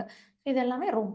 ரேம் அப்படிங்கிறது நீங்க ரெகுலரா எனி ஃபைல் நீங்க ஓப்பன் பண்றீங்க. அடோப்ல ஒரு பிடிஎஃப் வேற ஏதாவது ஒரு டாக்குமெண்ட் ஓப்பன் பண்றீங்க. அத எடிட் பண்றீங்க, சேஞ்ச் பண்றீங்க, க்ளோஸ் பண்றீங்க. That all comes under a RAM. Okay. So CPU அப்படிங்கும்போது ப்ராசஸர். You know that. சிபியுக்குள்ள தான் எல்லாமே வரும். So what is the answer here? 3, 4, 1, 2. So 3, 4, 1, 2. This is our answer. இல்லையா? ஃபைன். ஸோ இப்படி தான் நம்ம யோசிச்சு ஆன்சர் எடுக்கிற மாரி இருக்கும். நல்லா வேகமாவே நம்மளால திங்க் பண்ணி ஆன்சர் எடுக்க முடியும். Fine. So will go with the next question. Which of the following are the renewable energy resources? யாரெல்லாம் ரெனியூவபிள் எனர்ஜி ரிசோர்ஸஸ் அப்படின்னு சொல்லி கேட்குறாங்க. கண்டிப்பா சோலாரு, விண்டு இதெல்லாம் ரெனியூவபிள் தான். Hydro electric is both renewable and non renewable. 2க்குள்ளயுமே hydro electric வருவாங்க. Biodiesel is of course renewable. I think nuclear is not renewable. இவங்க ரெனியூவபிள் கிடையாது. இவங்க நான் ரெனியூவபிள். இத நம்ம எலிமினேட் பண்ணிட்டோம். நியூக்ளியர் வந்து நான் ரெனியூவபிள் அப்படிங்கிறத நம்ம எலிமினேட் பண்ணிட்டோம் அப்படின்னா, I think we can go with option B. நான் எலிமினேட் பண்ணணும் அப்படின்னா, நான் இந்த எல்லா ஆப்ஷன்ஸையுமே எலிமினேட் பண்ணணும். இதுதான் நான் எடுத்துக்க முடியும். So this is my answer. Whether am I clear to you? நான் எழுதுறது உங்களுக்கு புரியுதுங்களா? Whether am I clear to you? Fine. Okay. So அடுத்து போலாம். Will go with the next thing. Which of the following represents the nutrient contents of a water body at different levels? So different லெவல்ல water பாடியை classify பண்ணி வைக்கிறாங்க based on the நியூட்ரியன் content. அது எப்படி சொல்லலாம் அப்படின்னு கண்டிப்பாக நம்ம 3 டைப்ஸாக கிளாஸிஃபை பண்ணுவோம். ஒலிகோட்ராஃபிக், அடிக்கடி இதுல இருந்து கொஸ்டின்ஸ் இருக்கு. மீசோட்ராஃபிக் அண்ட் யூட்ராஃபிக். ஸோ ட்ராஃபிக் அப்படிங்கிறது, ட்ராஃபிக் அப்படின்னு ஒரு வார்த்தை சொல்றோம் இல்லையா, ட்ராபிக் அப்படின்னு, இது வந்து எதை குறிக்கும்னா நியூட்ரியன் கண்டென்ட் தான் குறிக்கும். அது என்னென்ன நியூட்ரியன்ட் அப்படின்னு பார்த்தீங்கன்னா, is nitrogen and phosphorus. Nitrogen and phosphorus இந்த நியூட்ரியண்ட்டை தான் நம்ம வந்து நியூட்ரியன்ட் அப்படின்னு இந்த இடத்துல குறிக்கிறோம். இப்போ ஒலிகோட்ராஃபிக் அப்படின்னா இதுல வந்து நோ நியூட்ரியன்ட்னு அர்த்தம். இதுல நியூட்ரியன்ட்டே இருக்காது. இப்போ நீங்க கேட்கலாம், நியூட்ரியன்ட்டே இல்லை அப்படின்னா அந்த வாட்டர் வந்து நம்ம பயன்படுத்த முடியாது அப்படின்னு கேட்கலாம். இல்லைங்க, இதுல இந்த நியூட்ரியன்ட் இல்லை அப்படின்னா இது வந்து pure form of water, pure water. புரியுதுங்களா? யூட்ரோஃபிக் அப்படின்னா இதுல வந்து நிறைய நியூட்ரியன்ஸ் இருக்கும், மோர் நியூட்ரியன்ஸ். நிறைய நியூட்ரியன்ஸ் இருக்கும். நிறைய அளவுக்கு அதிகமாக நைட்ரஜனும் பாஸ்பரஸும் இதில் இருக்கிறதுனால இந்த குளத்துல, இந்த வாட்டர் பாடி, ஏன்னா வாட்டர் பாடினா குளம், குட்டை அந்த மாதிரி நீங்கள் எது வேணாலும் எடுத்துக்கலாம். இந்த குளத்துல என்ன பண்ணுவாங்க அப்படின்னா நிறைய அந்த களை செடிகள்லாம் வளர்ந்துரும். அந்த குளம் ஃபுல்லாக ஏதாவது ஒரு ஆகாய தாமரை இல்லை அந்த மாதிரி ஏதாவது ஒரு செடி வளர்ந்துருக்கும். இல்லைன்னா வந்து குளம் ஃபுல்லாக மேலே பாசி அடைஞ்சிருக்கும். நமக்கு பார்க்க ரொம்ப கண்ணுக்கு பசுமையாக தெரியும். ஆனால் அங்கே ஒரு உயிரினம் கூட வாழ முடியாது. சரிங்களா? ஏன்னா இவங்க நியூட்ரியன் நிறையா இருக்கிறதுனால செடியெல்லாம் வளர்ந்துரும். களை செடியெல்லாம் வளர்ந்துரும். இப்போ நம்ம வயலுக்கு வந்து தண்ணி விடுறோம். நம்ம நெற்பயிருக்கு தான் தண்ணி விடுவோம். உரம் எல்லாமே போடுவோம். ஆனாலும் அந்த அ வரப்புல போற தண்ணீல வந்து நெறைய புல்லெல்லாம் வளர்ந்துருக்கும் இல்லையா? இந்த தண்ணி சத்தெல்லாம் எடுத்துட்டு இது வளர்ந்துருக்கும். அதே மாதிரி நமக்கு லேக்லயும் நமக்கு நியூட்ரியன்ட் அதிகமான உடனே அதுல நெறைய செடி எல்லாம் புதர் மாரி வளர்ந்துரும். அப்படி இல்லாட்டி ஆல்கை அப்படிங்கிறது அந்த அந்த பாசி அப்படின்னு சொல்லக்கூடியது என்ன ஆகும்னா, அந்த குளம் ஃபுல்லா மேல வந்து இருக்கும். நீங்க பார்த்திருப்பீங்க கிராமங்கள்ல. சரியா வாட்டர் பாடி எங்கேயாவது மெயின்டெயின் பண்ணலன்னா, அந்த இடத்துல அந்த ஆல்கைல் வந்து ஃபுல்லா படர்ந்திருக்கும். அத வந்து நம்ம ஆல்கல் ப்ளூம்னு சொல்லுவோம். இப்போ இந்த ஆல்கல் வந்து எல்லா நியூட்ரியன்ட்டையும் எடுத்துக்கிட்டு வளர்றதுனால, அது வந்து சன்லைட்ட அந்த குளத்துக்குள்ள பாஸ் பண்ண விடாது. சன்லைட்டும் குளத்துக்குள்ள போகாது. அதே மாதிரி ஆக்ஸிஜனும் குளத்துக்குள்ள போகாது. ஆனா அந்த குளத்துக்குள்ள மீன் இருக்கும். நிறைய உயிரினங்கள் வந்து வாழும். அந்த உயிரினங்கள் எதற்குமே வந்து ஆக்ஸிஜன் கிடைக்காது. அப்போ ஆக்ஸிஜனுக்கு ஒரு பற்றாக்குறை ஏற்படும். இத தான் ஆக்ஸிஜன் டிமாண்ட்ன்னு சொல்லுவோம். ஆக்ஸிஜனுக்கு வந்து நிறைய தேவை ஏற்படும். ஏன்னா ஆக்ஸிஜன் தான் அங்க கிடைக்கலல்ல. அந்த ஆல்கே வந்து எல்லாத்தையும் மூடி மறைச்சுட்டாங்கல்ல. வெளிய இருந்து போற சன்லைட், ஆக்ஸிஜன் இது எல்லாத்தையும் ஆல்கே எடுத்துட்டு, தண்ணீல இருந்து நிறைய நியூட்ரியன்ட் எடுத்துட்டு இவங்க வளர்ந்துருவாங்க. ஆனா இவங்கள ஆல்கே தவிர வேற யாருமே எந்த உயிரினமும் அங்க வளர முடியாது. ஸோ ஆக்ஸிஜன் டிமாண்ட் நிறைய ஏற்படும். ஸோ இங்க பயாலஜிக்கல் ஆக்ஸிஜன் டிமாண்ட் வந்து இன்கிரீஸ் ஆகும். அப்ப பயாலஜிக்கல் ஆக்ஸிஜன் டிமாண்ட் இங்க அதிகமா இருக்குன்னா என்ன அர்த்தம்னா, ஒரு உயிரினம் கூட வாழ தகுதியற்ற பொல்யூட்டடான லேக்ன்னு அர்த்தம். Eutrophic lake is also called as polluted lake or polluted water body. இந்த கான்செப்ட்ஸ்ல இருந்து அடிக்கடி ரைட் ஃப்ரம் 2017 இந்த கான்செப்ட்ஸ் இல்லாத கொஸ்டின்ஸே கிடையாது. நானும் 2017ல இருந்து ஐம் ரைட்டிங் எவ்ரி எக்ஸாம்ஸ். கண்டிப்பா ஒலிகோட்ரோபிக் லேக், யூட்ரோபிக் லேக் பத்தி அவ்ளோ கொஸ்டின்ஸ் வருது. ஸோ இது வந்து polluted lake. Polluted water body. Eutrophic water body is a polluted water body. என்ன பொல்யூஷன் அதில ஆட் பண்றாங்க? நியூட்ரியன்ட் தான் ஆட் பண்றாங்க. அந்த நியூட்ரியன்ட் வந்து nitrogen and phosphorus. Nutrient add பண்றதுனால நிறைய ஆல்கல் ப்ளூம் ஏற்படுது. அது வந்து சன்லைட், ஆக்ஸிஜன்லாம் பிற உயிரினங்களுக்கு கிடைக்காதபடியா தடையா இருக்கு. அப்ப பிற உயிரினங்களுக்கு நிறைய தேவை. பயாலஜிக்கல் ஆக்ஸிஜன் டிமாண்ட்னா தேவை அதிகப்படுது. இப்ப எனக்கு காற்றோட தேவை அதிகப்படுது. என்னால கொஞ்ச நாள் தான் உயிரோட இருக்க முடியும். அப்புறமா மீனெல்லாம் என்ன ஆயிடும்னா, அது மீனெல்லாம் இறந்து இறந்து மிதக்க ஆரம்பிச்சுடும். ஸோ இதுதான் அங்க நடக்குது. ஸோ இந்த இப்போ எந்த உயிரினமும் வாழ தகுதியற்ற ஒரு வாட்டர் பாடியா இருந்ததுன்னா, அது பொல்யூட்டா இருக்குன்னு தானே நம்ம சொல்ல முடியும்.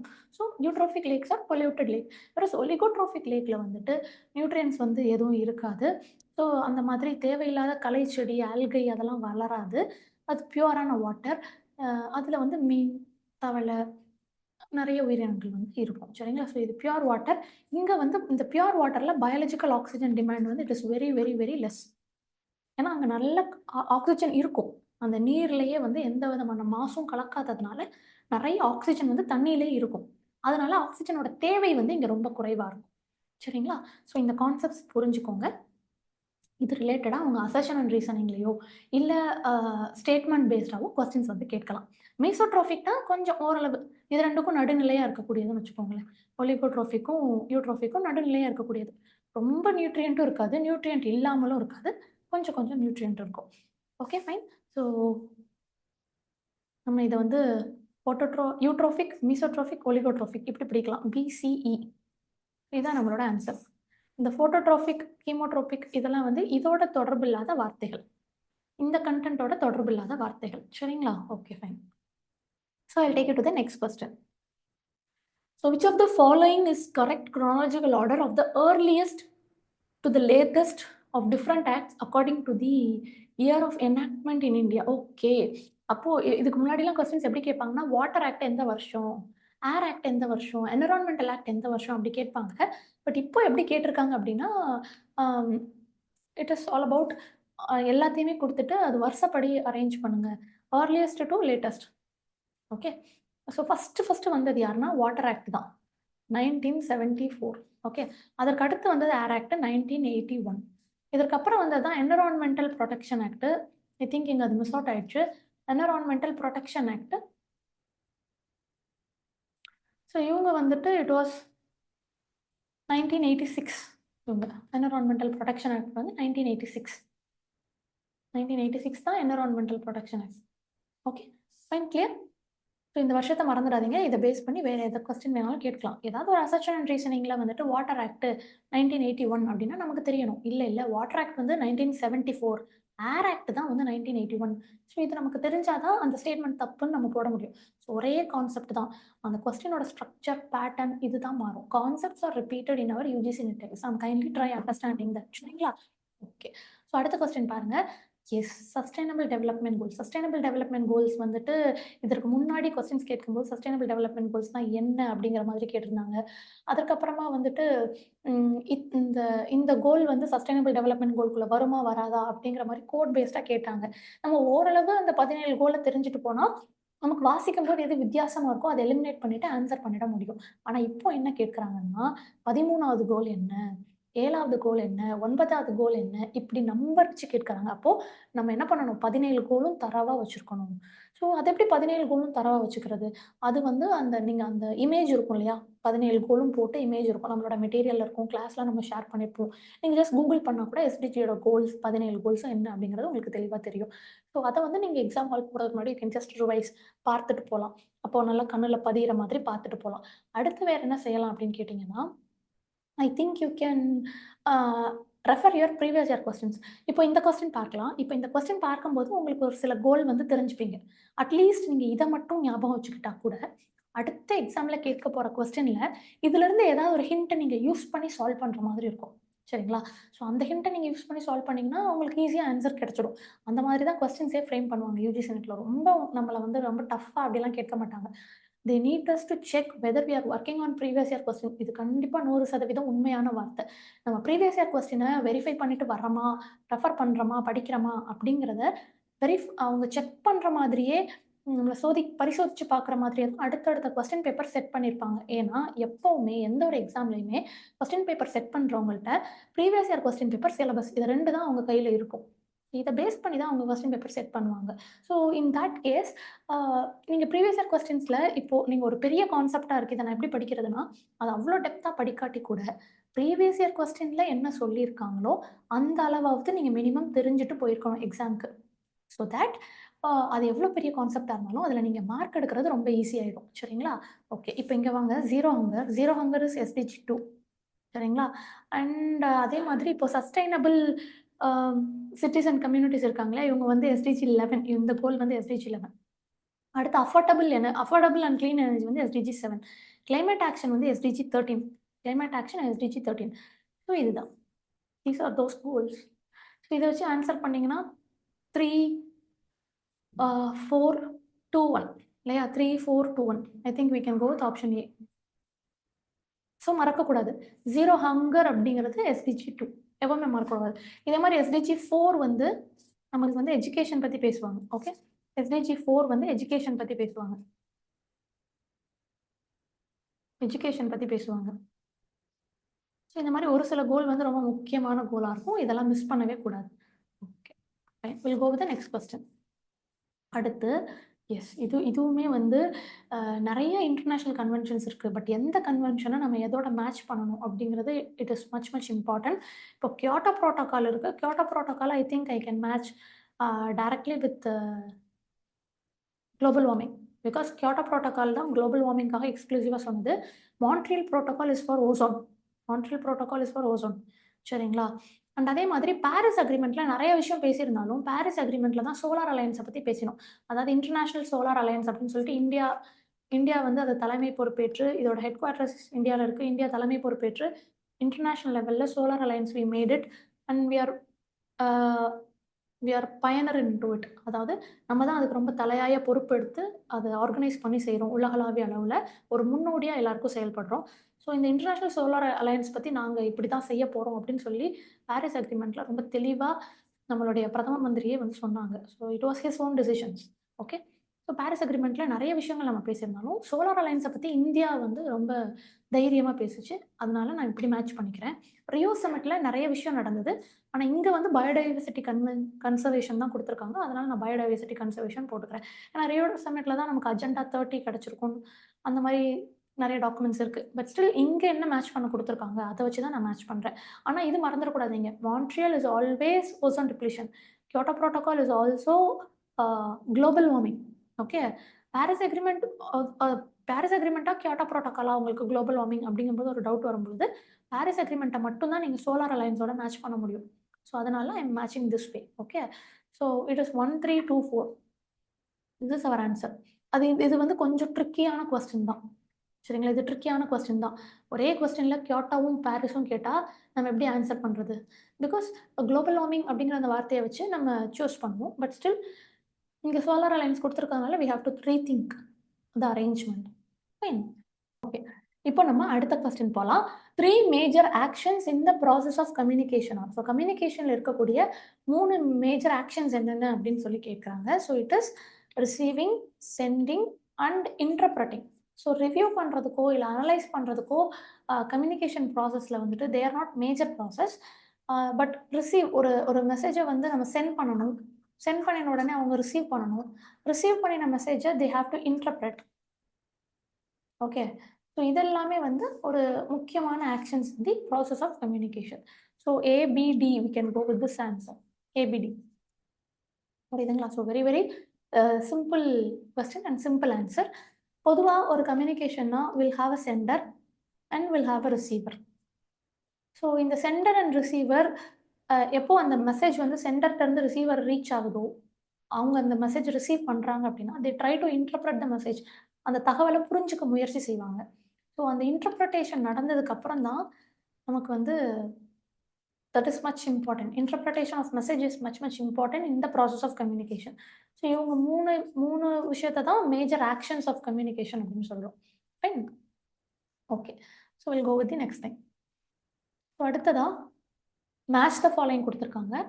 இதில் வந்து ஒரு பக்கம் வந்து கம்யூனிகேஷன் டைப்ஸ் ஆஃப் கம்யூனிகேஷன், இன்னொரு பக்கம் வந்து அதுக்கு ஒரு எக்ஸாம்பிள்ஸ் கொடுத்துருக்காங்க. ஸோ குரூப் கம்யூனிகேஷன் இப்போ எந்த இடத்துல வந்து நம்ம குரூப்பாக கம்யூனிகேட் பண்ணுவோம்? I think class room we'll have some sorts of group communication இல்லையா? நியூஸ் பேப்பர் வந்து மாஸ் கம்யூனிகேஷன். ஒரே நாளில் இன்னைக்கு காலையில் கோடிக்கணக்கான மக்கள் என்ன பண்ணியிருப்பாங்க? நியூஸ் பேப்பர் ரீட் பண்ணியிருப்பாங்க. So that is mass communication. Group கம்யூனிகேஷன்னா ஒரு 10 பேர் 20 பேர் 30 பேர் அந்த மாதிரி. ஸோ அது எங்கே வரும் அப்படின்னா I think we can go the class room. Interview அப்படின்னா 2 பேருக்கு நடுவில் நடக்கக்கூடியது. ஸோ பிட்வீன் 2 பர்சன் 2 பேருக்கு நடுவில் நடக்கக்கூடியது தான் இன்டர்வியூ. மெடிடேஷன் அப்படிங்கிறது ஒரு தனி நபருக்கு உள்ள. Okay. So it is intra personal within. இன்ட்ரானா வித்தின் அவங்களுக்குள்ள நடக்கக்கூடிய ஒரு மாற்றங்கள். அவங்க அமைதியாக ப்ரேயர் பண்ணலாம். சரிங்களா? முணுமுணுன்னு அவங்களுக்குள்ளவே ப்ரேயர் பண்ணிக்கலாம். கண் மூடிட்டு தியானம் பண்ணிக்கலாம். இல்லை அவங்களே வந்து கேள்வி கேட்டுக்கலாம். கண்ணாடியை பார்த்து ஏன் இப்படி பண்ண அப்படின்னு self questioning, self talk. So அவங்களுக்குள்ள என்ன பண்ணிக்கிறாங்களோ, என்ன கைண்ட் ஆஃப் கம்யூனிகேஷன் எடுத்துகிட்டு போகிறாங்களோ அது வந்து இன்ட்ரா பர்சனல். இதுவே 2 பேருக்கு நடுவில் ஒரு கம்யூனிகேஷன் நடக்குதுன்னா that is inter personal. So interviews are interpersonal communication. So it is very simple. So we can go with 3, 4, 1, 2. So 3, 4, 1, 2 இல்லையா? So very simple question. Types of கம்யூனிகேஷன்லேருந்து ஸோ வழக்கமாக டைப்ஸ் ஆஃப் கம்யூனிகேஷன்லேருந்து ஒரு கொஸ்டின் வந்துடும். That to match the ஃபாலோயிங்காக வர்றது இப்போ recent டேஸில் இந்த பேட்டர்னில் தான் வருது. ஓகே. செமான்டிக் அப்படின்னா செமான்டிக் அப்படிங்கும்போது இட் இஸ் சம்திங் நம்ம மொழியோட வார்த்தையோட அர்த்தம். செமான்டிக் அப்படின்னா மீனிங், அதோடைய அர்த்தம் எப்படி இருக்கு. ஸோ அந்த லிங்குவிஸ்டிக் இன்ஃப்ளூயன்ஸ் ஆன மெசேஜ் ரிசப்ஷன் அதுதான் செமான்டிக். ஃபிசிக்கல் அப்படின்னா it is something outside, exist outside the receiver. Physical. இப்போது நம்ம ஒரு ஸ்பீக்கர் வச்சுருக்கோம், அந்த ஸ்பீக்கர்லேருந்து நாய்ஸ் வருது, அந்த ஸ்பீக்கர் இறையுது. ஸோ இதெல்லாமே ஃபிசிக்கல் டிஸ்டர்பன்ஸ் தான். சைக்காலஜிக்கல் டிஸ்டர்பன்ஸ் அப்படின்னா நம்ம உளவியல் ரீதியாக நம்ம டிஸ்டர்ப்டாக இருப்போம். மேபி நம்மளுக்கு வந்து கவனிக்கிற ஒரு எண்ணம் இருக்காது, மூடு இருக்காது. ஸோ நம்ம கொஞ்சம் டிஸ்டர்ப்டாக இருப்போம். அதுதான் வந்து சைக்காலஜிக்கல். அப்போது ஒருத்தவங்க பேசுகிறாங்கன்னா அவங்க பேசுகிறதுக்கு முன்னாடியே இதுதான் எனக்கு தெரியும்ல அப்படிங்கிறது, அப்புறம் இதை நான் வேற கவனிக்கணுமா அப்படிங்கிறது, நீங்கள் பேசுகிறதெல்லாம் தப்பு அப்படி சொல்லி நானாக முன்னக்கூட்டியே முடிவு எடுத்துக்கிறது. அப்படி நான் முன்னக்கூட்டியே என் மனசளவில் நானாக ஒரு முடிவு எடுத்துக்கிட்டேன்னா நீங்கள் சொல்கிற எதுவுமே என்ன ஆகாது, எனக்குள்ளே போய் சேராது. ஸோ இது வந்து எனக்கு உளவியல் ரீதியாக இருக்கக்கூடிய ஒரு தடை. ஸோ சைக்காலஜிக்கல் பெரியர் அப்படின்னு சொல்லுவோம். அப்புறம் ஃபிசியாலஜிக்கல் பெரியர். ஃபிசியாலஜிக்கல்னா உடல் ரீதியாக இருக்கக்கூடிய சார்ட் ஆஃப் கம்யூனிகேஷன்ஸ். இப்போ ஒருத்தவங்கள்ட்ட நம்ம பேசிகிட்டு இருக்கோம், அவங்க நம்ம முகம் கொடுத்து பேசிகிட்டு இருக்கும்போது அவங்க என்ன பண்ணுறாங்கன்னா முகத்தை திருப்புறாங்க. So that physiological. உடல் ரீதியாக அவங்க என்ன பண்ணுறாங்கன்னா கம்யூனிகேஷன் ப்ராசஸை ஏற்றுக்கிறாங்களா இல்லை ஏற்றுக்கலையா அப்படிங்கிற ஒரு தகவல் சொல்கிறாங்க. இப்போ நம்ம சொல்கிறத கொட்டி இப்படி தலையசைச்சு நம்ம கண்ணை பார்த்து அவங்க கேட்டுகிட்டே இருக்காங்கன்னா they are in to the communication. நம்ம பேசுகிறதெல்லாம் அவங்க ரிசீவ் பண்ணுறாங்கன்னு அர்த்தம். So this is something biological influence on the communication process. So that is physiological. இப்போ physiological அப்படின்னா நமக்கு biologicalனு தெரியணும். சைக்காலஜிக்கல் அப்படின்னா மனதளவில் நான் ஏற்கனவே ஒரு முடிவு எடுத்துட்டேன். எனக்கு இது எல்லாமே தெரியும் அப்படின்ட்டு. அப்போ நீங்கள் சொல்கிறது எதுவும் புதுசாக நான் காது கொடுத்து கேட்க மாட்டேன். So that is prejudice. Physical அப்படின்னா இட் எக்ஸிஸ்ட் அவுட் சைட், வெளியே ஏதோ ஒரு விஷயம். இப்போ ஸ்பீக்கரோ இல்லைன்னா வந்துட்டு வேறு ஏதாவது இன்புட் டிவைஸோ அவுட்புட் டிவைஸோ ஒரு வகையான தொந்தரவு கொடுக்குது, டெக்னிக்கலாக இருக்குது, தொந்தரவு இருக்குது அப்படின்னா அது maybe some sort of physical disturbances அப்படின்னும் சொல்லலாம். ஓகே, செமான்டிக் அப்படின்னா நம்ம சொன்ன மாதிரி லாங்குவேஜ், அந்த லாங்குவேஜ் வந்து எந்த மீனிங்ல நம்ம எடுத்துக்கிறோம், ஒரு வார்த்தையோட அர்த்தம் எப்படி வந்து புரிஞ்சுக்கப்படுது, ஒரு வார்த்தையோட அர்த்தத்தை அவங்க எப்படி விவரிக்கிறாங்க, அதுதான் semantic. Okay, so it is 4 1 2 3 4 1 2 3 இவங்க தான் ஆன்சர். சரிங்களா, fine. So will move the next question. So இந்த கொஸ்டின் பொறுத்த வரைக்கும் it is vertical, again types of communication, அவங்களோட கேரக்டர்ஸ் கேட்குறாங்க. இப்போ டயக்னல் அப்படின்னா நம்ம கிராஸ் ஃபங்க்ஷனல் சொல்லிடலாமா? டயக்னல் அப்படின்னா கிராஸ் ஃபங்க்ஷனல் சொல்லிடலாம். எக்ஸ்டர்னல் கம்யூனிகேஷன் இப்போ வெர்டிக்கல் அப்படின்னா நம்ம லீனியர்னு சொல்லிடலாம். Okay, horizontal communication is often informal. External communication வந்து it is used by specialist, அந்த மாதிரி நம்ம சொல்லிக்கலாமா? எக்ஸ்டர்னல் கம்யூனிகேஷன்னா it is used by specialist, நம்ம அந்த மாதிரி சொல்லிக்கலாம். ஸோ என்னாச்சு? 3 4 1 2 3 4 1 2. So very simple. Okay,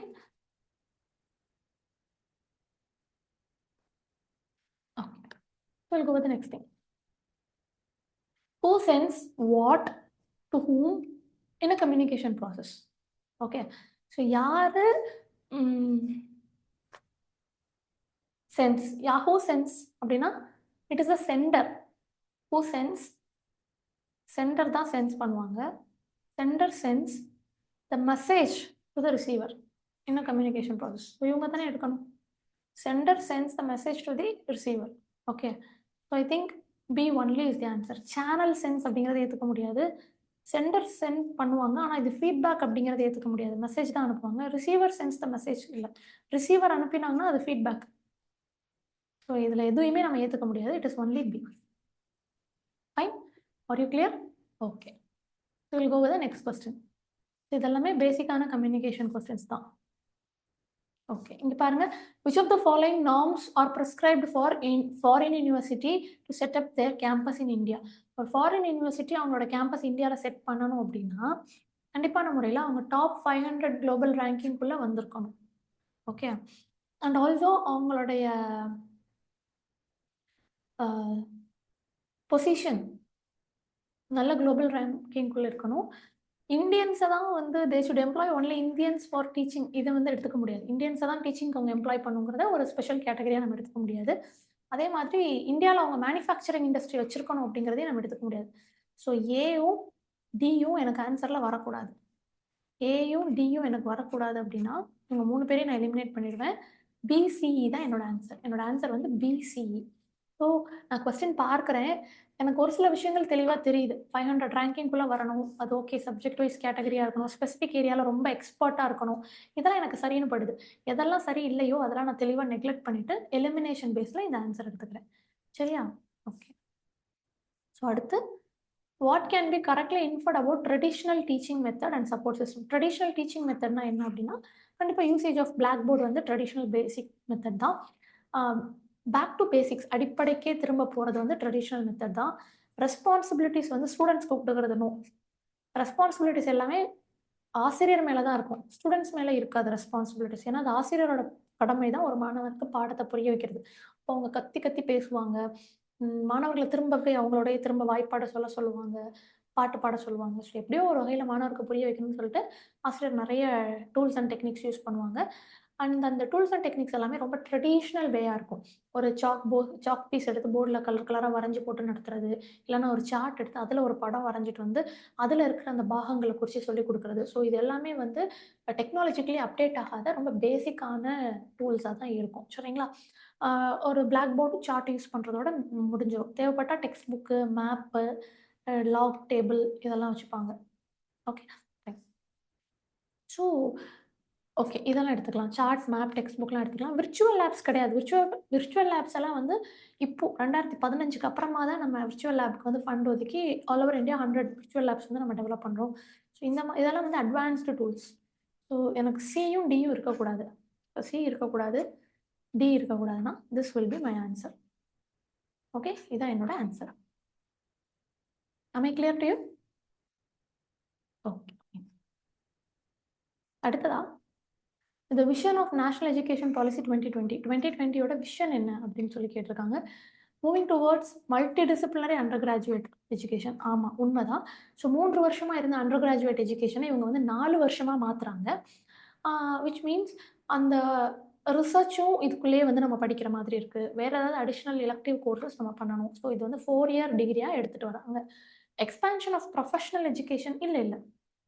they are not include in expanding any professional education. இப்போ நேஷனல் எஜுகேஷன் பாலிசியை பற்றி சரியா தெரியாட்டி இதை பார்த்த உடனே ஆமாம் சூப்பராக இருக்கே பாயிண்ட் அப்படின்னு சொல்லிட்டு நம்ம எடுத்துப்போம் ஆன்சரா. ஆக்சுவலி நேஷனல் எஜுகேஷன் பாலிசியில் ப்ரொஃபஷனல் எஜுகேஷனை எக்ஸ்பேண்ட் பண்ணணும் அப்படிங்கிற மாதிரி அவங்க எங்கேயுமே பேசல. Okay, revamping curriculum pedagogy assessment and student support for enhance student experiences, இது உண்மைதான். Strengthening the regulatory mechanism of AICTE, நல்லா கவனிங்க. இது வந்து நீங்கள் இந்த நேஷனல் எஜுகேஷன் பாலிசியை பற்றி படிக்காமல் போனீங்கன்னா அப்படியே முத்து முத்தா கொடுத்துருக்காங்களே இது கரெக்ட் தானே அப்படின்னு சொல்லி நம்ம எடுக்க தோணும். ஆனால் நேஷனல் எஜுகேஷன் பாலிசி 2020 ஏஐசிடியை ரத்து செய்கிறது. AICTE is repealed by National Education Policy 2020 and also UGC is repealed by National Education Policy 2020. தேசிய கல்விக் கொள்கை 2020 படி யூஜிசி அப்படின்னு சொல்லக்கூடிய யூனிவர்சிட்டி கிராண்ட்ஸ் கமிஷனையும் நம்ம ரிப்பீல் பண்றோம்னா ஐ திங்க் கலைக்கப்படுகிறது. ஓகே, ஆமாம், அது வந்து ரத்து செய்கிறோம், கலைக்கப்படுகிறது. ஏஐசிடிஇ அப்படின்னு சொல்லக்கூடிய டெக்னிக்கல் இன்ஸ்டிடியூஷனுக்குரிய அபெக்ஸ் பாடியான AICTE engineering and other technical இன்ஸ்டிடியூட்டுக்கு தலைமை பொறுப்பில் இருக்கக்கூடிய AICTE all India council for technical education இதுவுமே தேசிய கல்விக் கொள்கை 2020 படி ரத்து செய்யப்படுகிறது. ஸோ 2040க்கு அப்புறம் யூஜிசி ஏஐசிடிஇ இருக்காது. நீங்கள் கேட்கலாம் ஏஐசிடிஇ இதோ இருக்கே, யூஜிசி இதோ இருக்கே அப்படி கேட்கலாம். ஸோ இந்த தேசிய கல்விக் கொள்கை 2020 வந்து 2020லேருந்து 2040 வரைக்கும் இந்த 20 இயர்ஸ் வந்து அதை கொஞ்சம் கொஞ்சமாக செயல்படுத்துவாங்க. ஸோ 2040ற்கு மேலே ஏஐசிடிஇ யூஜிசி வந்து ரத்து செய்யப்படுகிறது தான். Okay, fine. Light but tight regulation, இது கரெக்டு தான். லைட் பட் டைட் அப்படின்னு சொல்லிட்டு நம்ம தேசிய கல்விக் கொள்கை எடுத்து பார்த்தோம்னா ஆரம்பத்திலே ஃபண்டமெண்டல் பிரின்சிபல்ஸ்னு சொல்லி ஒரு 21 பிரின்சிபல்ஸ் கொடுத்துருப்பாங்க. ஆக்சுவலி இது எல்லாமே அந்த பிரின்சிபல்ஸ்லேருந்து தான் எடுக்கக்கூடிய கேள்வி, கோட் பேஸ் கொஸ்டின். அப்போ அது அட்லீஸ்ட் அந்த 21 பிரின்சிபல்ஸ் பார்த்தீங்கனாலாவது you will get a glance தேசிய கல்விக் கொள்கையில் எதை பற்றிலாம் பேசியிருக்காங்கன்னு நமக்கு ஒரு அடிப்படை புரிதல் இருக்கும். ஸோ அதை பேஸ் பண்ணி தான் சொன்னேன், அவங்க ப்ரொஃபஷனல் எஜுகேஷனை எக்ஸ்பேண்ட் பண்ணுற மாதிரிலாம் எங்கேயுமே பேசலை. ஏஐசிடி ரத்து செய்கிறதுன்னு தான் பேசியிருக்காங்க. மற்றபடி அதோட மெக்கானிசம்லாம் ஸ்ட்ரென்தன் பண்ணணும்லாம் எங்கேயுமே பேசலை. ஸோ எனக்கு பியும் டியும் வரக்கூடாது, பிடி வரக்கூடாது. Okay, so this will be my answer. Okay, fine. Elimination based code based questions எல்லாம் எலிமினேஷன் பேஸ்டாக ஆன்சர் பண்ணுங்க. That will be very very very easy for you. Fine. So அடுத்து பாருங்க, லேர்னிங் ஸ்டைல் அண்ட் கேரக்டரிஸ்டிக்ஸ் பற்றி கொடுத்துருக்காங்க. கன்வர்ஜர் டைவர்ஜர் அப்படி கொடுத்துருக்காங்க. நல்லா புரிஞ்சுக்கணும். கன்வர்ஜர் அப்படின்னா அவங்க வந்து அப்ஸ்ட்ராக்டாக ஒரு விஷயத்த கான்செப்டுவலைஸ் பண்ணுவாங்க, நிறைய விஷயம் எக்ஸ்பெரிமெண்ட் பண்ணி பார்த்து தெரிஞ்சுப்பாங்க, அண்ட் அவங்களால ப்ராப்ளம் சால்விங்லாம் ரொம்ப ஈஸியாக இருக்கும். இதுவே வந்து டைவர்ஜர் அப்படிங்கும்போது அவங்க கான்க்ரீட்டாக நிறைய விஷயம் எக்ஸ்பீரியன்ஸ் பண்ணி பார்ப்பாங்க, அவங்களுக்கு க்ரியேட்டிவிட்டி இமேஜினேட்டிவ் எபிலிட்டி நிறையா இருக்கும். ஸோ கன்வர்ஜர் டைவர்ஜருமே வந்து 2 விதமான திங்கிங் பேட்டர்ன் தான். ஸோ இந்த திங்கிங் பேட்டர்னை தான் அப்படியே நம்ம லேர்னிங் ஸ்டைல்குள்ளேயும் அப்ளை பண்ணுறோம். அப்போ இந்த கன்வர்ஜர் டைவர்ஜர் அப்படிங்கிற இந்த திங்கிங் பேட்டர்னை நீங்கள் லேர்னிங் ஸ்டைலோட அப்படியே மேட்ச் பண்ணி ஆன்சர் பண்ணிட முடியுது ரொம்ப ஈஸியாக. கன்வர்ஜர் அப்படின்னா அவங்க புதுசாக ஏதாவது சுச்சுவேஷன் பேஸ்டாக இல்லை வேறு ஏதாவது ப்ராப்ளம் வருதுனாலும் அந்த ப்ராப்ளமாக அவங்க சால்வ் பண்ணுவாங்க. நிறைய விஷயங்களை எக்ஸ்பெரிமெண்ட் பண்ணி பார்த்து அவங்க அதுக்குரிய எக்ஸ்பெரிமெண்ட்டோட அவுட்புட்டெல்லாம் அவங்களோட லேர்னிங்காக மாற்றிப்பாங்க. அவங்க தான் வந்து கன்வர்ஜர். அவங்க வந்து ரொம்ப டிடக்டிவ் மெக்கானிசம் ஃபாலோ பண்ணுவாங்க. டைவர்ஜர் அப்படிங்கிறவங்க வந்து கான்க்ரீட் எக்ஸ்பீரியன்ஸை எடுத்துப்பாங்க. விச் மீன்ஸ் அவங்கள சுற்றி வந்து ஒரு பொருள் இருக்கணும், அந்த பொருளை பற்றி அவங்களுக்கு நல்ல அனுபவம் இருக்கும். அது மட்டும் இல்லாமல் அதை சார்ந்த ஒரு சில இமேஜினேட்டிவ் கிரியேட்டிவ் எபிலிட்டியும் இந்த டைவர்ஜிங் திங்கருக்கு இருக்கும். ஓகே, அசிமுலேட்டர் அப்படிங்கும்போது ஐ திங்க் அகாமடேட்டர் அப்படிங்கும்போது நியூ எக்ஸ்பீரியன்ஸஸ் ஆட் பண்ணுறவங்க. அசிமுலேட்டர் அப்படிங்கிறவங்க ஏற்கனவே இருக்கிற தியரி பேஸ் பண்ணி எடுத்துகிட்டு போகிறோம். ஓகே, ஸோ அகாமடேட்டர் அப்படிங்கிறவங்கள நியூ எக்ஸ்பீரியன்ஸஸ் அப்படிங்கிற அந்த வார்த்தையோட நீங்கள் மேட்ச் பண்ணிக்க முடியும். அகாமடேட்டர் அப்படின்னாலே based on the new experience அவங்க ஒரு சில விஷயங்கள் கற்றுப்பாங்க, புது சூழலுக்கு தங்களை தாங்களே ஈஸியாக பழகிப்பாங்க. ஓகே, அடாப்ட் பண்ணிப்பாங்க. வேற அசிமுலேட்டர் அப்படிங்கிறவங்க ஏற்கனவே இருந்த அந்த பழைய நிலை அது அது உள்ளேயே தான் இருப்பாங்க. அவங்க ரொம்ப ஆராய்ஞ்சு புது விஷயத்த எடுத்துக்கணும் அப்படி கிடையாது. இருக்கிற விஷயம் ஓகே எனக்கு இது போதும் அப்படிங்கிற மாதிரி இருப்பாங்க. With with old set of ideas இல்லை old set of experiments and their results. Okay, அதோட வந்து தேல் பி கான்டென்ட்டா எனக்கு இது ஓகே அப்படிங்கிற மாதிரி இருப்பாங்க. ஃபைன். ஸோ அசிமுலேட்டர். ஃபைன். ஸோ இது ரொம்ப சிம்பிளான கொஸ்டின். கன்வர்ஜர் அப்படிங்கிறவங்க as I told you, abstract. So it is 2 1 4 3. இவங்க தான் ஆன்சர். இது வந்து thinking pattern, thinking style.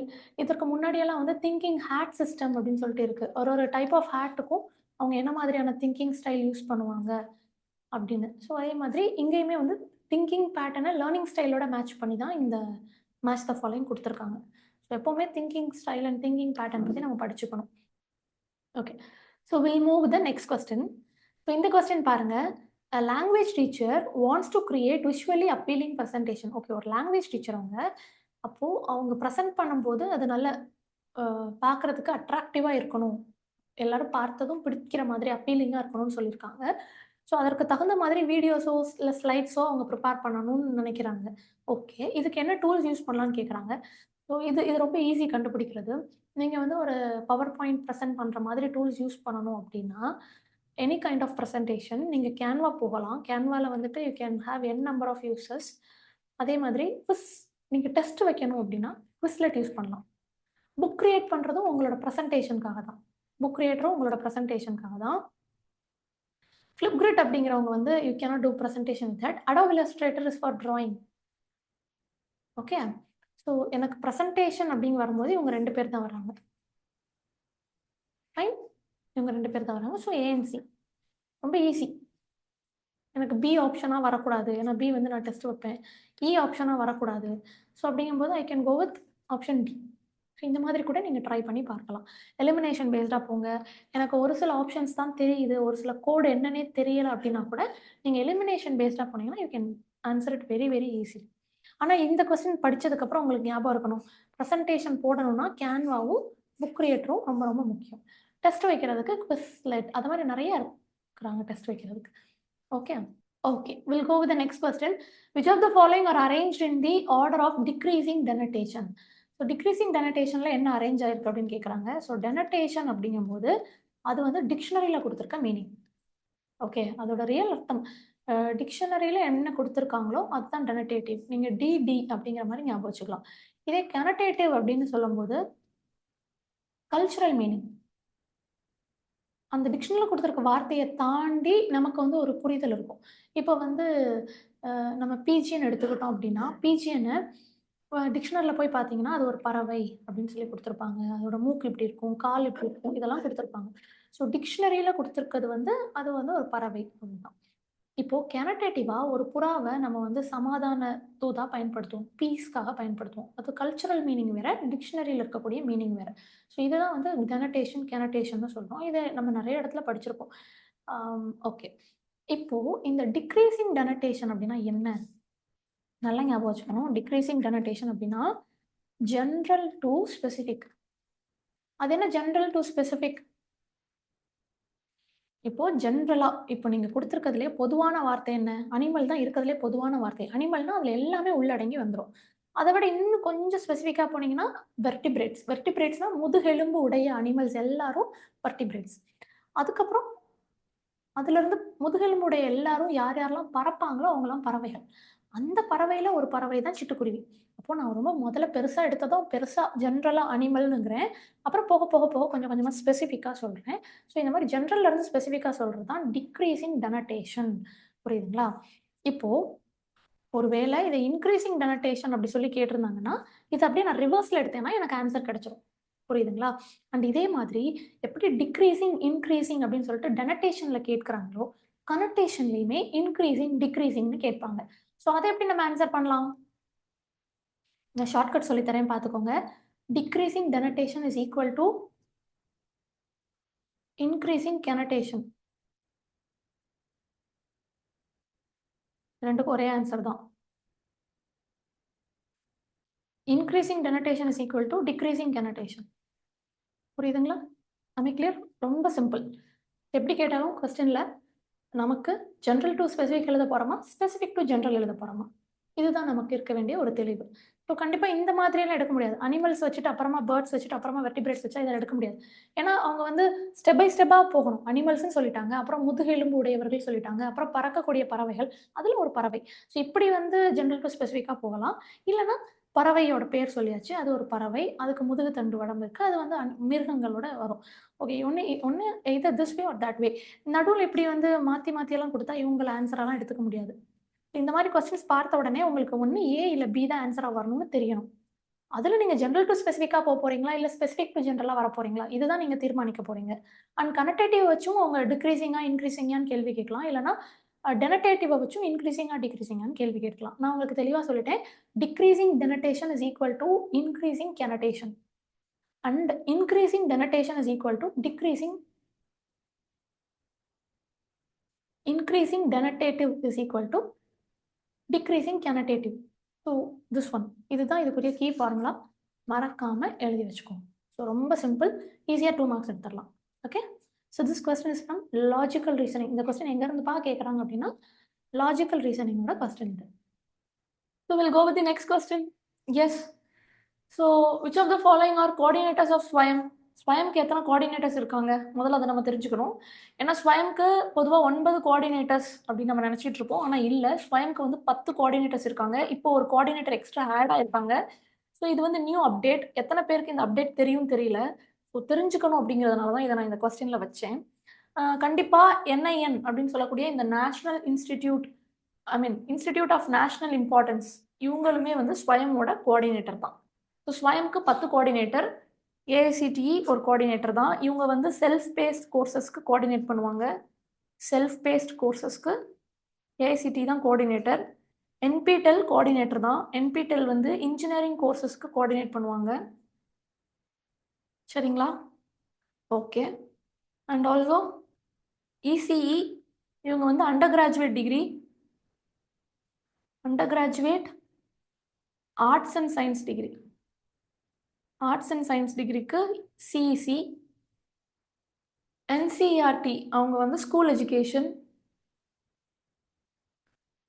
Okay. இது போகவும் நமக்கு யூஜிசி இருக்காங்க. யூஜிசி வந்து post graduate arts and science. Post graduate arts and science. அதுக்கப்புறம் என்ஐஓஎஸ் இருக்காங்க. என்ஐஓஎஸ் வந்து ஓப்பன் ஸ்கூலிங், அதாவது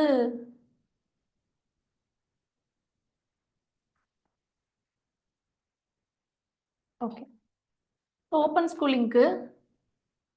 அண்ட் தென் இக்னோவ் இருக்காங்க. இக்னோவும் out of school students. Out of school students. And we have IIM. IIM பொறுத்த வரைக்கும் management படிக்கிறவங்களுக்கு இவங்க தான் கோஆர்டினேட்டர். சரிங்களா? அதுக்கப்புறம் NITTR. ஸோ டீச்சர் ட்ரைனிங்க்கு இவங்க தான் கோஆர்டினேட்டர். ஸோ மேபி இந்த கோஆர்டினேட்டர்லாம் வந்து மேட்ச் பண்ண சொல்லி கேட்கலாம். இது ரொம்ப சிம்பிள் தான். ஏன்னா ஐஐஎம்னு பார்க்கும்போது நீங்கள் மேனேஜ்மெண்ட்டுக்கு மேட்ச் பண்ணிடுவீங்க. இவங்க வந்து teacher training institution. Technical institution and இன்ஜினியரிங்க்கு வந்து என்பிடெல். ஏன்னா இங்கே டெக்னாலஜி என்ஹான்ஸ்டு லேர்னிங் இருக்கு. ஸோ இவங்க வந்து டெக்னிக்கல் ஓரியன்டாக போடுறதுக்கு இவங்க. ஏஐசிடி வந்து செல்ஃப் பேஸ்டு கோர்ஸ், நீங்கள் மறந்துடக்கூடாது.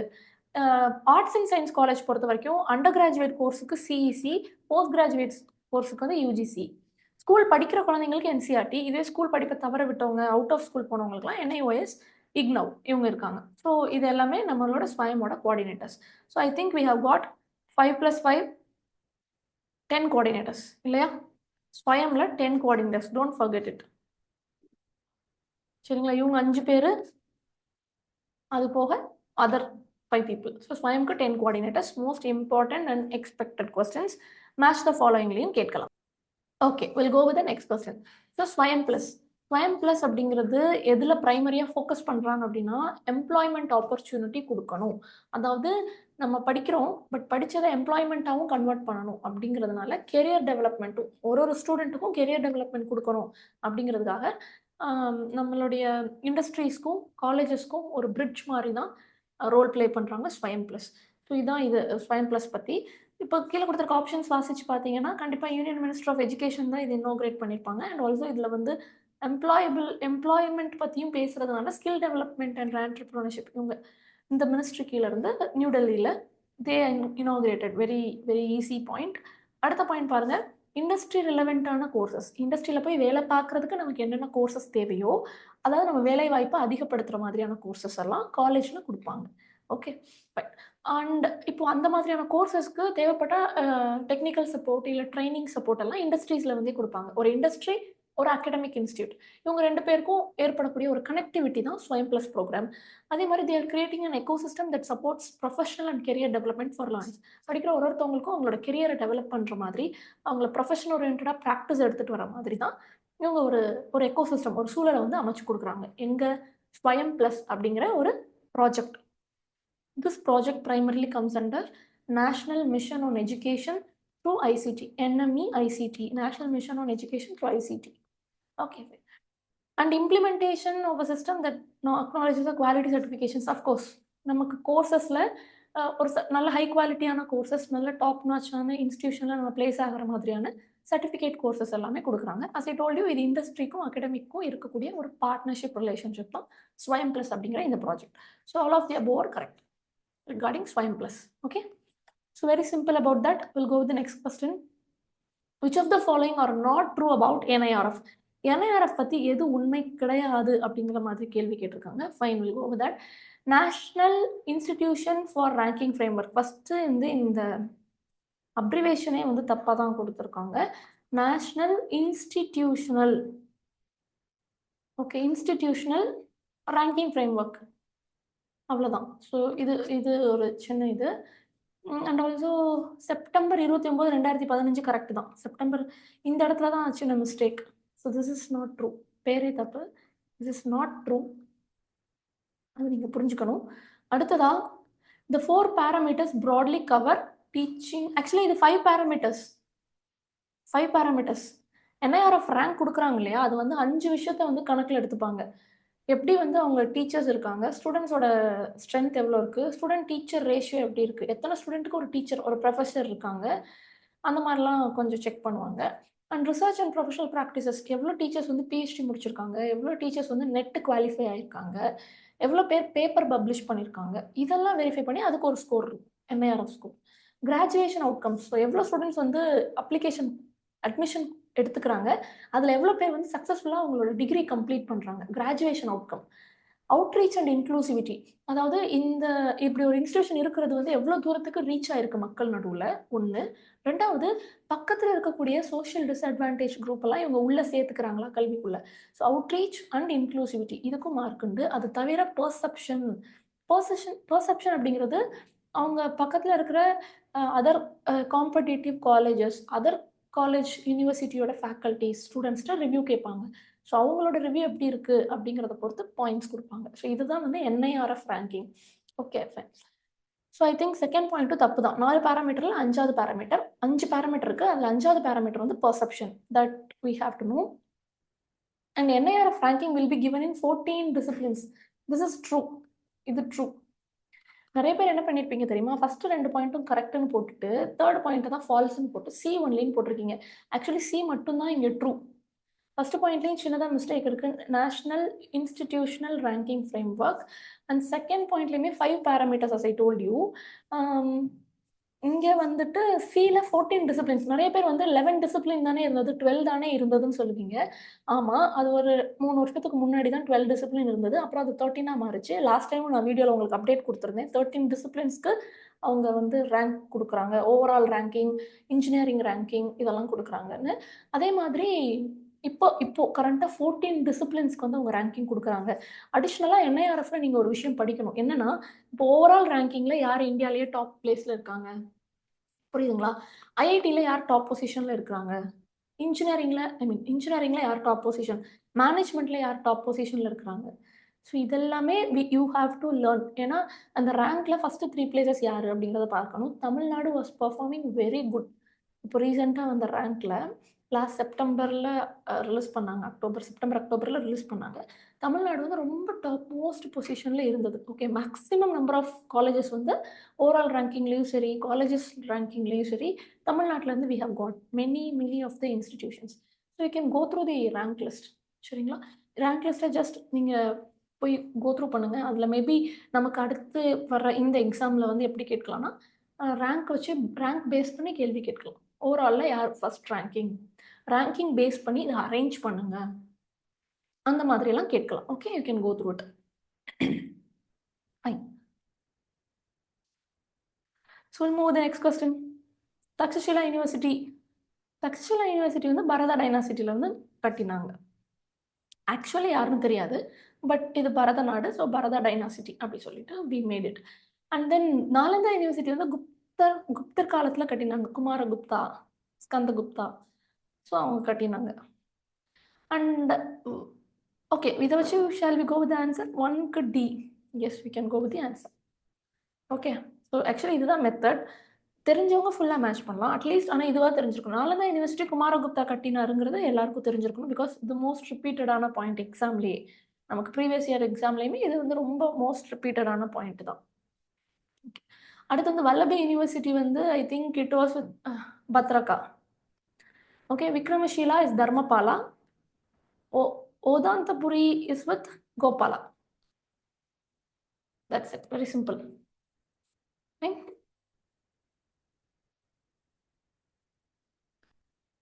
We'll go with the next question. The United Nations in the Epic Summit 2015, Transforming Our World, the Agenda 2030 for Sustainable Development. Correct தான். 2015 தான் இப்படி ஒரு ஸ்டேட்மெண்ட் கொடுத்து இந்த ஸ்டேட்மெண்ட்டுக்கு கீழே 17 SDG கோல்ஸ் வந்து எடுத்துட்டு வந்தாங்க.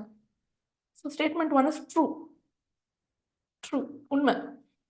அடுத்தது the global education development agenda reflected in the goal 4. Goal 4ல எஜுகேஷனை பற்றி பேசியிருக்கதா சொல்கிறாங்க. இதுவும் ட்ரூ, உண்மைதான். And ensure inclusive equitable quality education, promote life long learning opportunities for all. So இது 2030ங்கிறதும் சரிதான். மேபி இங்கே ஏதாவது வருஷத்தை மாற்றி கொடுத்துருக்கலாம், அப்படிலாம் இல்லை, சரியாக தான் கொடுத்துருக்காங்க. இதுவும் ட்ரூ தான். ஸோ இதைத்தான் நம்ம என்ன சொல்கிறோன்னா, நம்மளோட நேஷனல் எஜுகேஷன் பாலிசியோட அப்ஜெக்டிவ், அது ஸ்வயமோட அப்ஜெக்டிவ், இது எல்லாமே எப்படி இருக்குன்னு பார்த்தீங்கன்னா, access, equity, quality, and in addition to that inclusive. So இந்த மாதிரியான வார்த்தைகள்லாம் நம்ம வந்து அப்ஜெக்டிவாக ஏன் எடுத்துகிட்டு வர்றோம் அப்படின்னு கேட்டிங்கன்னா, எஸ்டிஜி சஸ்டைனபிள் டெவலப்மெண்ட் கோலில் 4th கோலாகவே அவங்க இதை தான் சொல்லியிருக்காங்க. இன்க்ளூசிவ், ஈக்விட்டி, குவாலிட்டி, ஆல், எல்லாருக்கும் அக்சஸ் கொடுக்கணும்.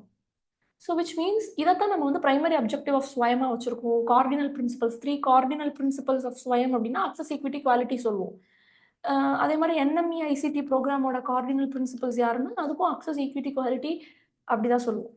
நேஷனல் எஜுகேஷன் பாலிசி 2020 எதை பேஸ் பண்ணி உருவாக்கப்பட்டது அப்படின்னா அதுக்கும் அக்சஸ், ஈக்விட்டி, குவாலிட்டி அதான் சொல்லுவோம். ஏன்னா நீங்கள் நிறைய இடத்துல கன்ஃபியூஸ் பண்ணியிருப்பீங்க, எங்க எல்லாத்துலேயுமே அக்சஸ், ஈக்விட்டி, குவாலிட்டி சொல்கிறாங்களே, என்ன ஆச்சு உங்களுக்கு அப்படின்னா, 2015 யுனைடெட் நேஷன்ஸ் ஆர்கனைசேஷன், அதாவது ஐக்கிய நாடுகளின் சபையில் என்ன பண்ணிட்டாங்கன்னா, இந்த மாதிரி நம்ம அடுத்த 15 ஆண்டுகளுக்கு சஸ்டைனபிள் டெவலப்மெண்ட் கோல் அப்படின்னு ஒரு 17 கோலை உருவாக்கி அதை செயல்படுத்த போகிறோம்னு ஒரு முடிவு எடுத்துட்டாங்க. அதில் 4வது கோலாக எஜுகேஷனுக்கு இந்த மாதிரி ஒரு கோல் ஃபிக்ஸ் பண்ணிட்டாங்க. ஸோ அந்த கோலோட விரிவாக்கம், சுருக்கத்தை தான் நம்ம அக்சஸ், ஈக்விட்டி, குவாலிட்டின்னு எடுத்துட்டு அதை தான் ஸ்வயமோட பிரின்சிபல்ஸாக, கார்டினல் பிரின்சிபல்ஸாக, என்எம்இ ஐசிடிங்கிற ப்ரோக்ராமோட கார்டினல் பிரின்சிபலாக, நேஷனல் எஜுகேஷன் பாலிசி 2020யோட பேசிக் பிரின்சிபலாக அதை நம்ம வச்சுருக்கோம். So this is very simple. Okay, so 2 ஸ்டேட்மெண்ட்டுமே it is true, it's really true. Fine. Okay, will go with next question. இது ரொம்ப முக்கியமான கொஸ்டின் பிகாஸ் ரிசர்ச்ல இருந்து கொஸ்டின். ஸோ பாருங்கள், G score. Okay, G score அப்படிங்கிறது வந்துட்டு நம்மளோட மீன், நமக்கு ஒரு ஆவரேஜ் கால்குலேட் பண்ணியிருப்போம் இல்லையா. இப்போ என்கிட்ட ஒரு டேட்டா இருக்குது, இப்போ X1, X2, X3 இந்த மாதிரி ஏதோ ஒரு டேட்டா இருக்குன்னு வச்சுக்கோங்களேன். இப்போ தனியாக ஒரு discrete data or some data இருக்குது. இந்த டேட்டா வச்சு நான் ஒரு ஆவரேஜ் கால்குலேட் பண்ணுறேன். எனக்கு வந்து ஆவரேஜ் வந்து ஒரு 55 வருதுன்னு வச்சுக்கலாம். இப்போ நான் என்ன பண்ணுவேன், இதான் என்னோட ஆவரேஜ் 55. இப்போ நான் ஒரு கிராஃப் போடுறேன் இப்படி. ஸோ இந்த மாதிரி ஒரு graph which is a normal distributed graph. புரியுதுங்களா? இதான் என்னோட ஆவரேஜ் வேல்யூ. நான் நார்மலாக டிஸ்ட்ரிபியூட் பண்ணுற மாதிரி ஒரு கிராஃப் போடுறேன். எனக்கு இங்கே 54, 53, 52 சம்திங் இந்த மாதிரி வேல்யூலாம் நான் ப்ளாட் பண்ணிக்கிறேன். ஓகே, இது வந்து எனக்கு ஒரு ஆவரேஜ் கிடைச்சிருக்கு. அந்த ஆவரேஜ் மிட் வேல்யூவா வச்சு நான் ஒரு நார்மல் டிஸ்ட்ரிபியூட்டட் கர்வ் போடுறேன். இப்போ இந்த நார்மல் டிஸ்ட்ரிபியூட்டட் கர்வ நான் இந்த மீன் வேல்யூ வச்சு போடாம 0 வச்சு போட்டேன் அப்படின்னா, நல்லா கவனிக்கணும். உங்களுக்கு ஸ்கோர் இது என்னோட 0. ஓகே. இந்த மீனை வந்து நான் இப்படி எடுத்துட்டேன். இப்போ இந்த இடத்துல எனக்கு இசட் ஸ்கோர் கிடைக்குதுன்னு வச்சுக்கோங்களேன். இசட் ஸ்கோர் நான் கால்குலேட் பண்றேன். எனக்கு இசட் ஸ்கோர் 0வா வருதுன்னா, இதுவும் என்னோட மீனும் ஒண்ணுன்னு அர்த்தம். இசட் ஸ்கோர் வந்து எப்படி இருக்கு? 0வா இருக்கு அப்படின்னா, என்னோட மீனும் இசட் ஸ்கோரும் சேம்னு அர்த்தம். புரியுதுங்களா? இப்போ நான் இங்க வந்து +1, +2, +3 போட்டுப்பேன். இல்ல -1, -2, -3 போட்டுப்பேன். இப்போ எனக்கு இந்த இடத்துல ஒருவேள 0ல எனக்கு இசட் ஸ்கோர் கிடைக்காம, என்னோட இசட் ஸ்கோர் வந்து மைனஸ்ல கிடைக்குது. இந்த இடத்துல தான் எனக்கு இசட் ஸ்கோர் கிடைக்குது. நான் கால்குலேட் பண்றேன் ஃபார்முலா வச்சு. இந்த இடத்துல கிடைக்குது அப்படின்னா, என்ன அர்த்தம்? என்னோட மீன விட என்னோட இசட் ஸ்கோர் கம்மியா இருக்குன்னு அர்த்தம். நெகட்டிவான இசட் ஸ்கோர் கிடைக்குது அப்படின்னா, நெகட்டிவா கிடைக்குது அப்படின்னா, மீன் இருக்காங்க. ஓகே. இந்த மீனை விட என்னோட இசட் ஸ்கோர் வந்து குறைவா இருக்கு. இப்படி எடுத்துக்கலாம். இதுவே எனக்கு பாசிட்டிவா கிடைக்குதுன்னா, இட் இஸ் அபோவ் த மீன்னு எடுத்துக்கலாம். ஒருவேளை இந்த இடத்துல எனக்கு எங்கேயாவது இசட் ஸ்கோர் கிடைக்குது அப்படின்னா, என்னோட மீனை விட அவங்க அதிகமா இருக்காங்க. Positive Z score. அவ்வளோதான். ரொம்ப சிம்பிள். ரொம்ப ரொம்ப பேசிக்கான concepts. Okay. Fine. So actually இந்த 3 பாயிண்ட்டுமே ட்ரூ தான். ட்ரூ தான். So this is your answer. Okay. Score பத்தி கொஸ்டின்ஸ் கேட்குறாங்க. உங்களுக்கு கிராஃப் எல்லாம் வரையிற மாரி கேட்க மாட்டாங்க. உங்களுக்கு புரியணும்னு தான் நான் சொன்னேன். மத்தபடி இட் இஸ் வெரி சிம்பிள். இவ்வளோதான். ஒரு ஆவரேஜ் கண்டுபிடிச்சுட்டு அத வச்சு தான் நார்மல் டிஸ்ட்ரிபியூஷன் கர்வ் போட்டுட்டு நம்ம எடுத்துட்டு வருவோம். இந்த நார்மல் ஆவரேஜ் கண்டுபிடிச்சோம் இல்லையா? இத வச்சு தான் நம்ம ஸ்கோருமே கண்டுபிடிப்போம். ஓகே. அடுத்து p value in statistics. p value represents the probability of obtaining a test statistics. Okay. ஆமா. p வேல்யூ அப்படிங்கிறது ப்ராபபிலிட்டி வேல்யூ தான். இப்போ நமக்கு ஒரு டேட்டா இருக்குன்னு வச்சுக்கோங்களேன். அது அவங்களோட ப்ராபபிலிட்டி வேல்யூ என்னன்னு கண்டுபிடிப்போம். இப்போ ப்ராபபிலிட்டி வேல்யூ வந்து இது ட்ரூ. சரிங்களா? இப்போ சின்ன ப்ராபபிலிட்டி வேல்யூவா இருந்ததுன்னா, weaker the evidence against the null hypothesis இல்ல. This is a stronger evidence against null hypothesis. புரியுதுங்களா? So we can reject the null hypothesis actually. Okay. p value வந்து ரொம்ப ஸ்மாலர் வேல்யூவா இருந்தது அப்படின்னா, நமக்கு நல் ஹைப்போதசிஸ்க்கு அகைன்ஸ்டா ஒரு ஸ்ட்ராங் வேல்யூ கிடைச்சிருக்குன்னு அர்த்தம். So this is false. நீங்க ஃபால்ஸ் பண்ணிக்கலாம். p வேல்யூ கிரேட்டர் தென் 0.05 அப்படின்னா, p வேல்யூ கிரேட்டர் தென் 0.05 அப்படின்னா, ஸ்டாட்டிஸ்டிக்கலி சிக்னிஃபிகண்டா இருக்கும் அப்படின்னு சொல்றாங்க. No, that is actually wrong. It does not indicates statistical சிக்னிஃபிகன்ஸை இண்டிகேட் பண்ணாது. p வேல்யூ லெஸ்ஸர் தென் 0.05 இருந்தா தான் இது ஸ்டாட்டிஸ்டிக்கல் சிக்னிஃபிகன்ஸ் அப்படின்னு சொல்லுவோம். ஓகே. இதுவுமே வந்து ஃபால்ஸ். அடுத்து பாருங்களேன். p value is used to measure the size of sample in the hypothesis testing. No, I don't think. இது இல்ல. Fine. So this is also wrong. இதுவும் ராங். ஃபால்ஸ் தான். இதுவும் தப்பு தான். ஸோ இந்த கொஸ்டின் பொறுத்த வரைக்கும் only one is true. First thing மட்டும்தான் ட்ரூ. ஆனால் இது ரெண்டுமே முக்கியமான பாயிண்ட். இந்த 2 பாயிண்ட் வச்சு அடிக்கடி கொஸ்டின் கேட்பாங்க. p வேல்யூ வந்து 0.05 விட கம்மியாக இருந்ததுன்னா அதோட ஸ்டாட்டிஸ்டிக்கல் சிக்னிஃபிகன்ஸ் எப்படி இருக்கு, வெதர் ஸ்டாட்டிஸ்டிக்கல் சிக்னிஃபிகன்ஸ் இருக்கா இல்லையா, அந்த மாதிரி இருக்கும். ஸோ இதை பேஸ் பண்ணி நம்ம நல் ஹைப்போதசிஸை வந்து ரிஜெக்ட் பண்ணுறோமா இல்லை ஃபெயில் டு ரிஜெக்ட் பண்ணுறோமா. ஸோ இதை பேஸ் பண்ணி கொஸ்டின்ஸ் நிறைய கேட்பாங்க. ஹைப்போதசிஸ் டெஸ்டிங்ல இருந்து கொஸ்டின்ஸ் வந்து. ஓகே. ஸோ அடுத்து பாருங்க, டீவியேஷன் கண்டுபிடிக்க சொல்றாங்க. ஓகே, இதுதான் வேல்யூ. இப்போ இந்த வேல்யூக்கு ஃபர்ஸ்ட் நம்ம வந்து ஐ திங்க் நம்ம ஒரு மீன் கண்டுபிடிக்கலாம், ஆவரேஜ் கண்டுபிடிக்கலாம். 7 + 47 + 8 + 42 + 47 + 95 + 42 96 + 3. அது போக இங்கே எத்தனை வேல்யூ இருக்குது? 1 2 3 4 5 6 7 8 9 9 வேல்யூ இருக்குது. இப்போ உங்களுக்கு மீன் நம்ம கண்டுபிடிக்கிறோம் அப்படின்னா ஆட் பண்ணிட்டு will get some value like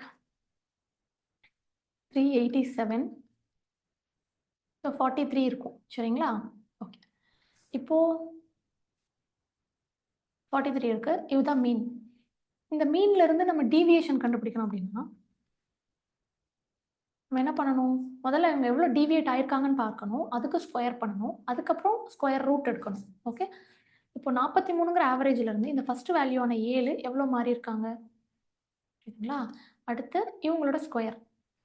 அடுத்து பார்த்தீங்கன்னா இந்த 47க்கும் 43க்கும் எவ்வளோ டிஃப்ரென்ஸ், இந்த ஆவரேஜ்க்கும் இங்க இருக்கிற அந்த இண்டிவிஜுவல் வேல்யூவும் எவ்வளோ டிஃப்ரென்ஸ், அதோட square. 43 minus 8 plus square. So 43 minus 42 whole square plus 47 minus 43 whole square. அடுத்து 95 minus 43 whole square plus 43 minus 42 whole square plus 96 minus 43 whole square 43 minus 3 whole square. So divided by இவங்க எல்லாருக்கும் திரும்ப divided by ஒரு 9 கொடுத்துடலாம்.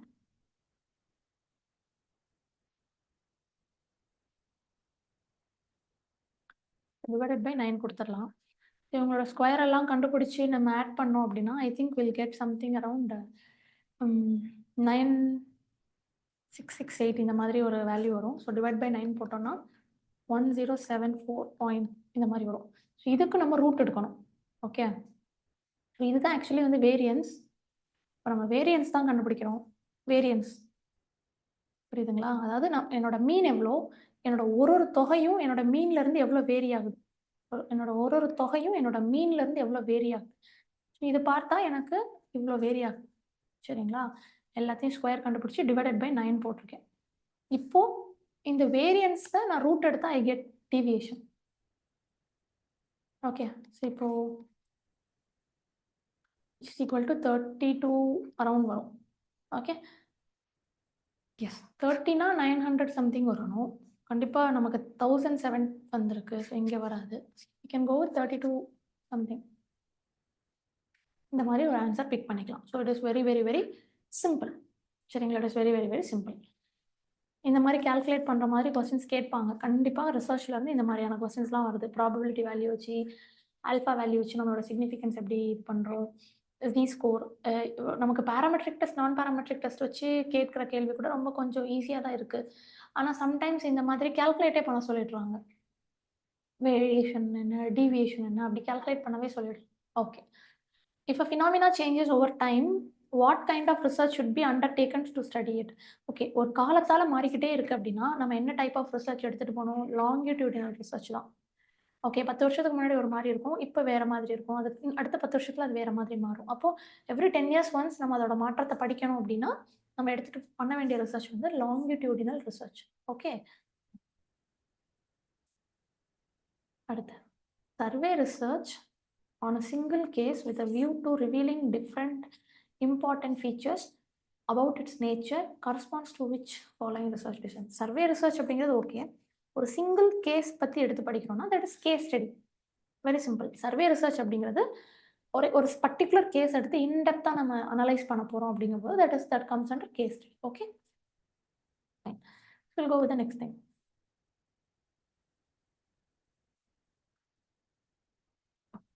Arrange the following ancient institute from east to west direction.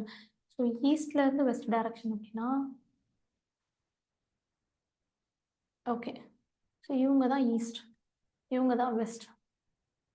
So India எப்படி இருக்குது அப்படி எடுத்துக்கிட்டோன்னா இங்கே பீகார் இருக்குன்னா பீகாரில் தான் நிறைய யூனிவர்சிட்டிஸ் இருக்காங்க. சொல்லப்போனால் நாலந்தா, விக்ரமஷீலா, இவங்க எல்லாமே பீகாரில் தான் இருக்காங்க.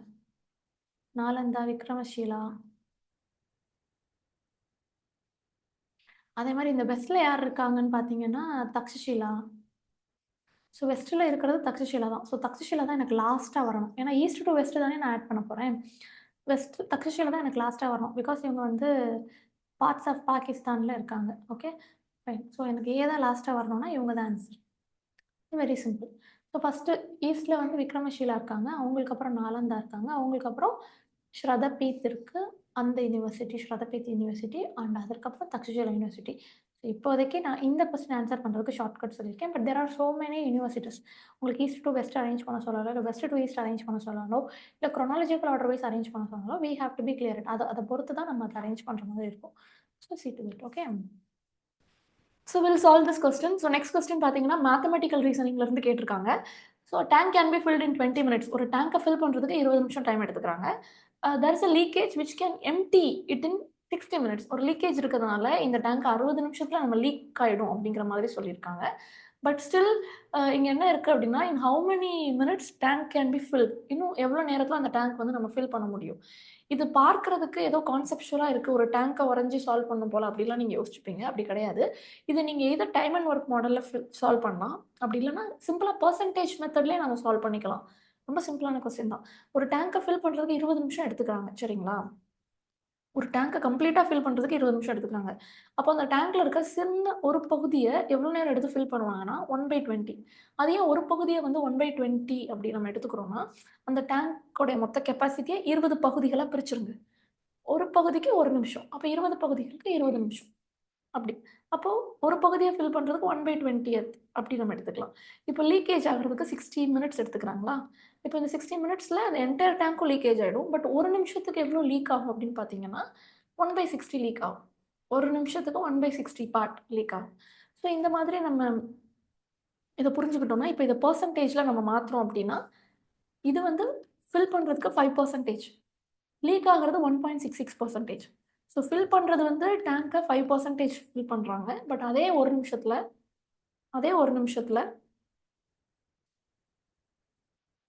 1.66 வந்து வெளிய போயிடுறாங்க. புரியுதுங்களா? அப்போ 5% உள்ள வருது. 1.66% வந்து வெளிய போயிடுது. அப்ப என்ட்ட பேலன்ஸ் எவ்வளோ இருக்கும்?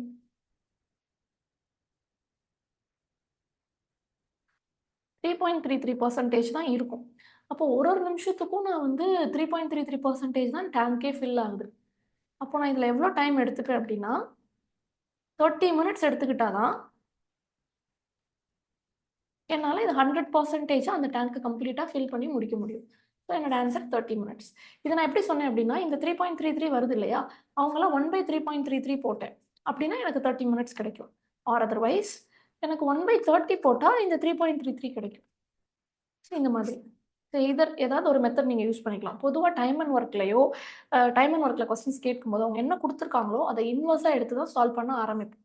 அதே மாரி நமக்கு ஒரு ஆன்ஸர் வந்த உடனே, இத இன்வெர்ஸா எடுத்தா தான் நமக்கு ஃபைனல் ஆன்ஸர் கிடைக்கும். சரிங்களா? ஸோ இத ஞாபகம் வச்சுக்கணும். நெறைய பேர் இத எடுத்து மறந்துருவோம். நமக்கு டைம் அண்ட் நான் ஏன்னா நம்ம சால்வ் பண்ணும்போது என்ன பண்ணியிருக்கேன், ஒரு ஷார்ட்கட்க்காக நான் இன்வெர்ஸ்ல எடுத்து தான் 1 நிமிஷத்துக்கு தான் நான் எல்லாம் சால்வ் பண்ணிட்டே வந்திருக்கேன். இப்ப எனக்கு திரும்ப பழையபடி கம்ப்ளீட்டா வேணும்னா, நான் திரும்ப இன்வெர்ஸ்ல மாத்திக்கணும். So this is our answer. Fine. Very simple. Okay. So இங்க பாருங்க.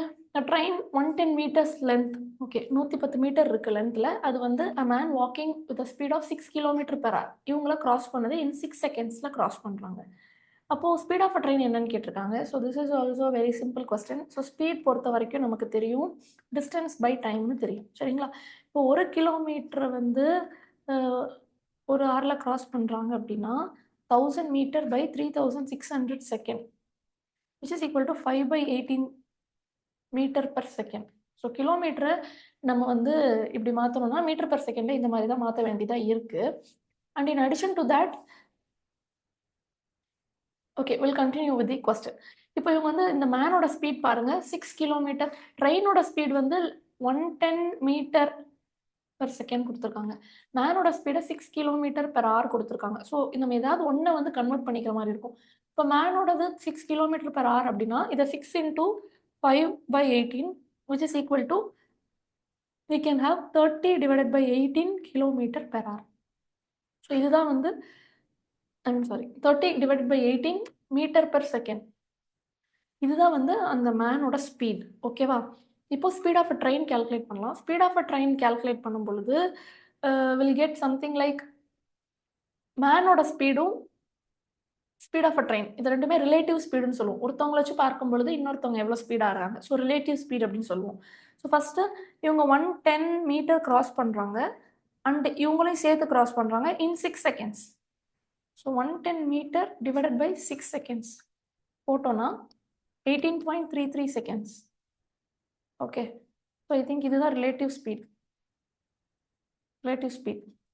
ஏன்னா அவங்க அந்த மேனையும் கிராஸ் பண்ணி போகும் பொழுது this was the relative speed. அப்போ ஸ்பீட் ஆஃப் அ ட்ரெயின் அப்படின்னு சொல்லும்போது நம்ம ரிலேட்டிவ் ஸ்பீடோட அந்த மேனோட ஸ்பீடை மைனஸ் பண்ணிக்கணும். மேனோட ஸ்பீடை மைனஸ் பண்ணிக்கணும். அவ்வளோதான். ரொம்ப சிம்பிள்.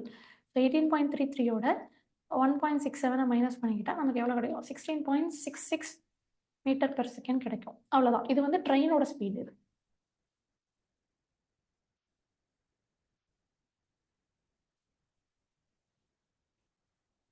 இது புரியுதுங்களா? இது வந்து ட்ரெயினோட speed.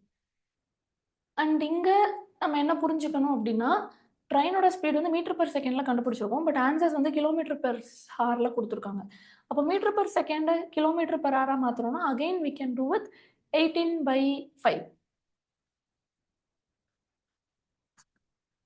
which is equal to 60 kilometer per hour. Okay, so இந்த கன்வர்ஷன் வச்சு ஒரு கொஸ்டின். கிலோமீட்டர் பெர் ஹவர் கொடுத்துட்டு மீட்டர் பெர் செகண்ட் கன்வெர்ட் பண்ண சொன்னாங்கன்னா எப்படி கன்வெர்ட் பண்ணுறது, மீட்டர் பெர் செகண்ட்லேருந்து கிலோமீட்டர் பெர் ஹவர்னா எப்படி கன்வெர்ட் பண்ணுறது. So this is much important. ரொம்ப ஈஸியான கொஸ்டின்.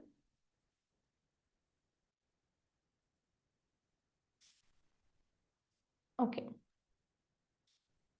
ஸோ இங்கே பாருங்களேன், still water speed of a boat. ஒரு ஸ்டில் வாட்டர், அதாவது தண்ணி வந்து கொஞ்சம் தேங்கி இருக்க தண்ணி. இதில் வந்து போட்டோட ஸ்பீடு வந்து 10 kilometer per hour. Okay, speed of a stream, அந்த தண்ணி இருக்கு இல்லையா, அதில் வந்து அதாவது வாட்டர் கரண்ட் சொல்லுவாங்க, அது 4 kilometer per hour. Therefore, in how much time it will cover the distance of 70 kilometer downstream. இப்போ டவுன்ஸ்ட்ரீம்னா ஒரு வார்த்தையை நீங்கள் புரிஞ்சுக்கணும். போட்டும் ஸ்ட்ரீமும் ஒரே டைரக்ஷனில் போகிறாங்கன்னு அர்த்தம். அந்த படகும் அது எந்த தண்ணியில் ஓடுதோ அந்த தண்ணியும் ஒரே டைரக்ஷனில் போகிறாங்க, சேம் டைரக்ஷன். அப்படின்னா தான் நம்ம என்ன சொல்லுவோம், டவுன் ஸ்ட்ரீம்னு சொல்லுவோம். அண்ட் டவுன் ஸ்ட்ரீம்னு கொடுத்துட்டாங்க அப்படின்னாலே நீங்கள் நல்லா ஞாபகம் வச்சுக்கணும், அடிஷன். நம்ம என்ன செய்ய போகிறோம், அடிஷன். டவுன் ஸ்ட்ரீம்னாலே அடிஷன் தான். இப்போ போட்டோட ஸ்பீட் வந்து 10 கிலோமீட்டர் பெர் ஹவர். ஸ்ட்ரீமுக்கு பார்த்தீங்கன்னா 4 kilometer per hour. So down ஸ்ட்ரீமில் இருக்கும்போது ரெண்டு பேரும் டவுன் ஸ்ட்ரீம் ஒரே டைரக்ஷனில் போயிட்டு இருக்கும்போது டவுன் ஸ்ட்ரீம் ஸ்பீடு வந்து 14 கிலோமீட்டர் பெர் ஹவர். ஏன் நான் இதை 14ன்னு போடுறேன், டவுன் ஸ்ட்ரீம்னால நான் வந்து இதை ஆட் பண்ணியிருக்கேன், அவ்வளோதான், வெரி சிம்பிள். டவுன் ஸ்ட்ரீம்னால இதை நான் கொஞ்சம் ஆட் பண்ணிட்டேன்.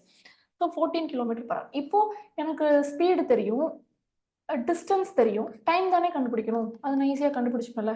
Time is equal to distance divided by speed. 70 divided by 14, அப்போ 5 hours, 5 மணி நேரம் ஆகும். அதுதான், வெரி சிம்பிள். இப்போ டவுன் ஸ்ட்ரீம்னா ஆட் பண்ணணும் இவங்க ரெண்டு பேரையும் அப்படின்னு தெரிஞ்சதுன்னா ரொம்ப சிம்பிள். இதே அப் ஸ்ட்ரீம் அப்படின்னா நம்ம மைனஸ் பண்ணணும், அவ்வளோதான். ரொம்ப ரொம்ப simple.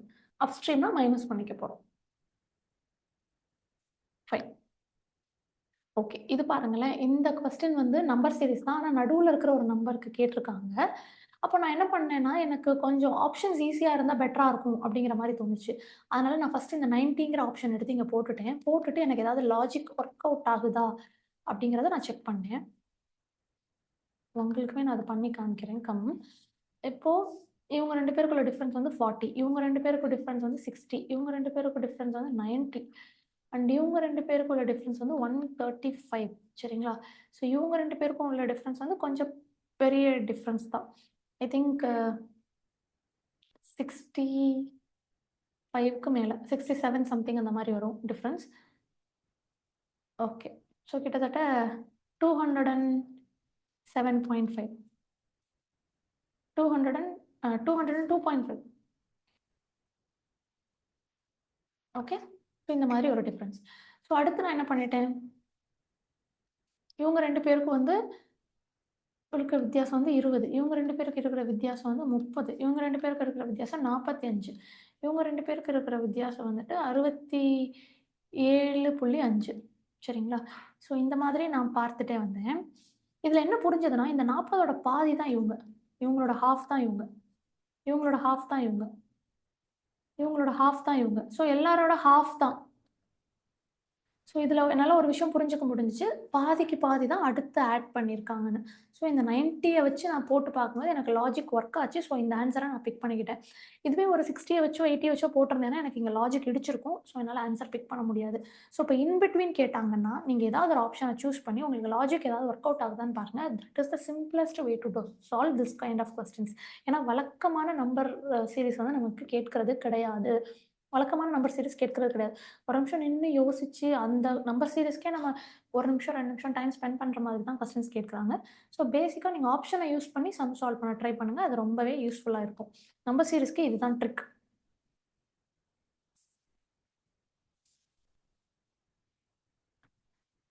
Okay. So will go with the next question. Immediate deductive இன்ஃபரன்ஸ்னா என்னன்னு கேட்டிருக்காங்க. இம்மீடியேட் டிடக்டிவ் இன்ஃபரன்ஸ் அப்படின்னா, ஒரு ஒரு சிங்கிள் ப்ரப்போசிஷன்ல இருந்து ஒரு சிங்கிள் ப்ரப்போசிஷன்ல இருந்து எடுத்துட்டு வரக்கூடிய ஆன்சர் தான் இம்மீடியேட் இன்ஃபரன்ஸ் அப்படின்னு சொல்லுவோம். It is obtained from 2 premises தப்பு. 1 ப்ரிமைசஸ் இது ரிடக்ஷன்ஸ் வருவாங்க. ரிடக்ஷன்ஸ்குள்ள யார் யார் வருவாங்கன்னா, அப்வர்ஷன், கன்வர்ஷன், கான்ட்ராபொசிஷன். இது correct. This is correct. Obtain from multiple premises தப்பு. It's a result of inductive design தப்பு. ஏன்னா இங்கே தான் கொஸ்டின்லேயே டிடக்டிவ்னு கொடுத்துட்டாங்கல்ல.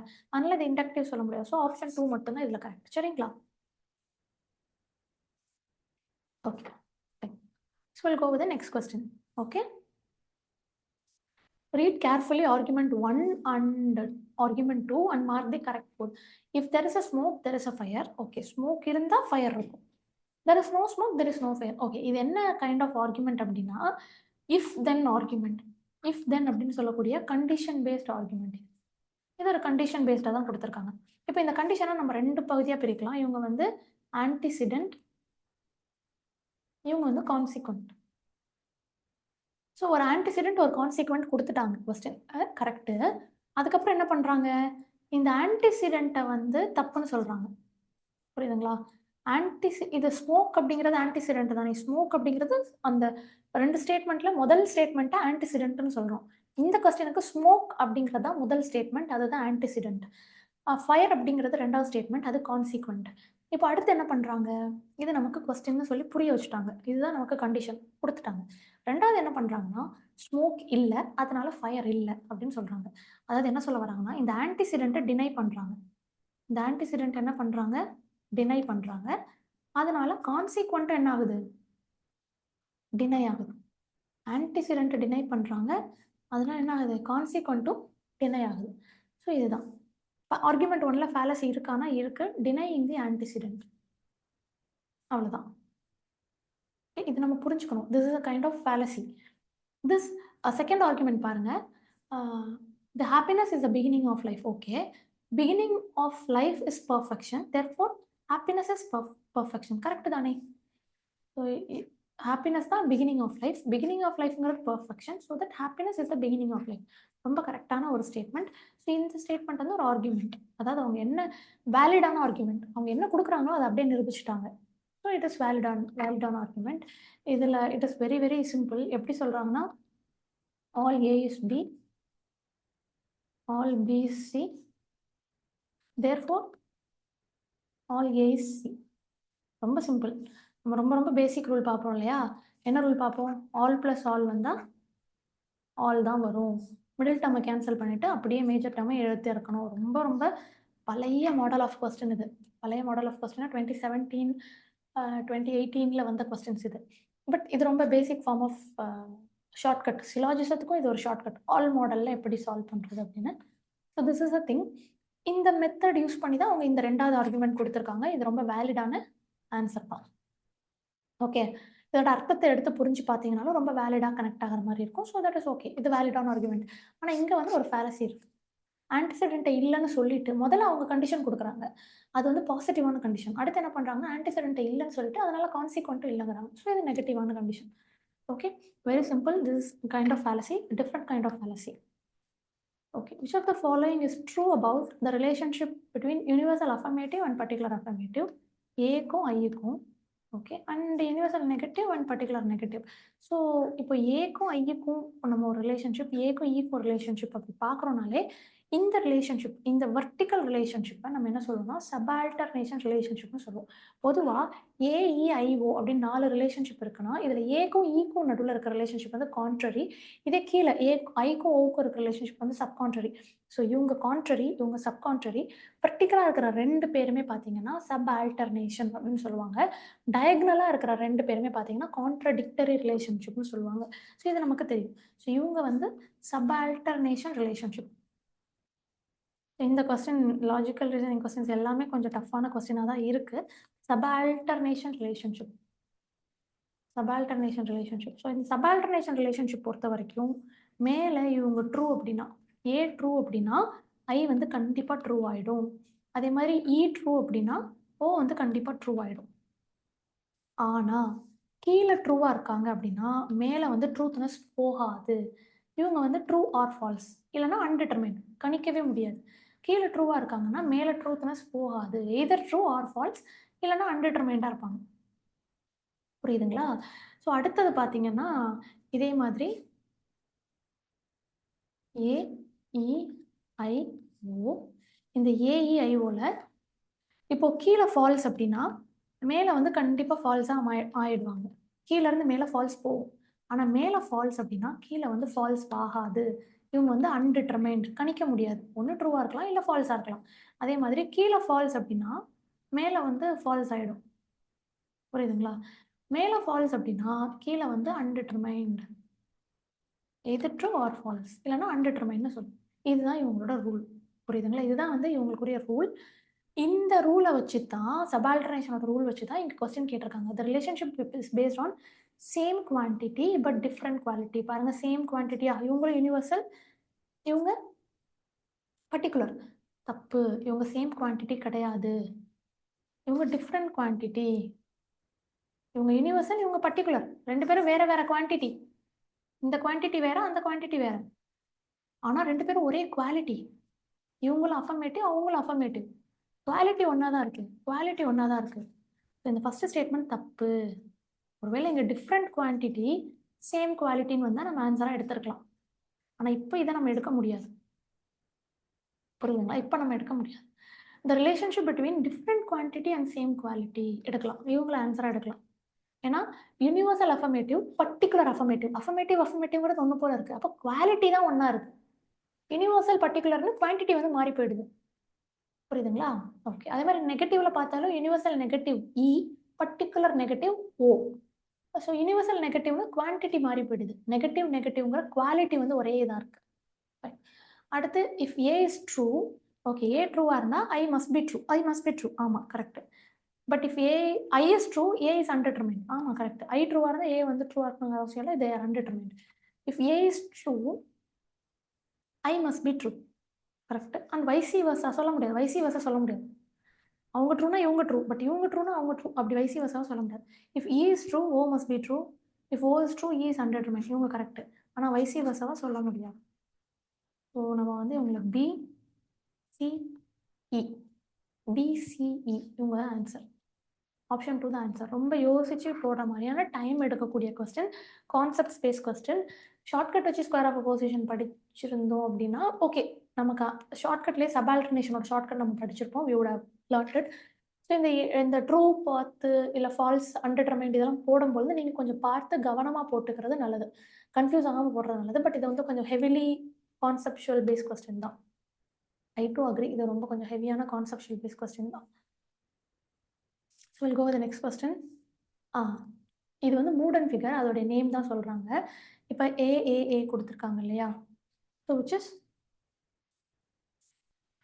இது இப்படி தான் மேட்ச் பண்ணணும். 1க்கு ஏ, ஏன்னா இங்கே ஒரு ஏ, இங்கே ஒரு ஏ, இங்கே ஒரு ஏ. ஓகே. அடுத்து பார்த்தீங்கன்னா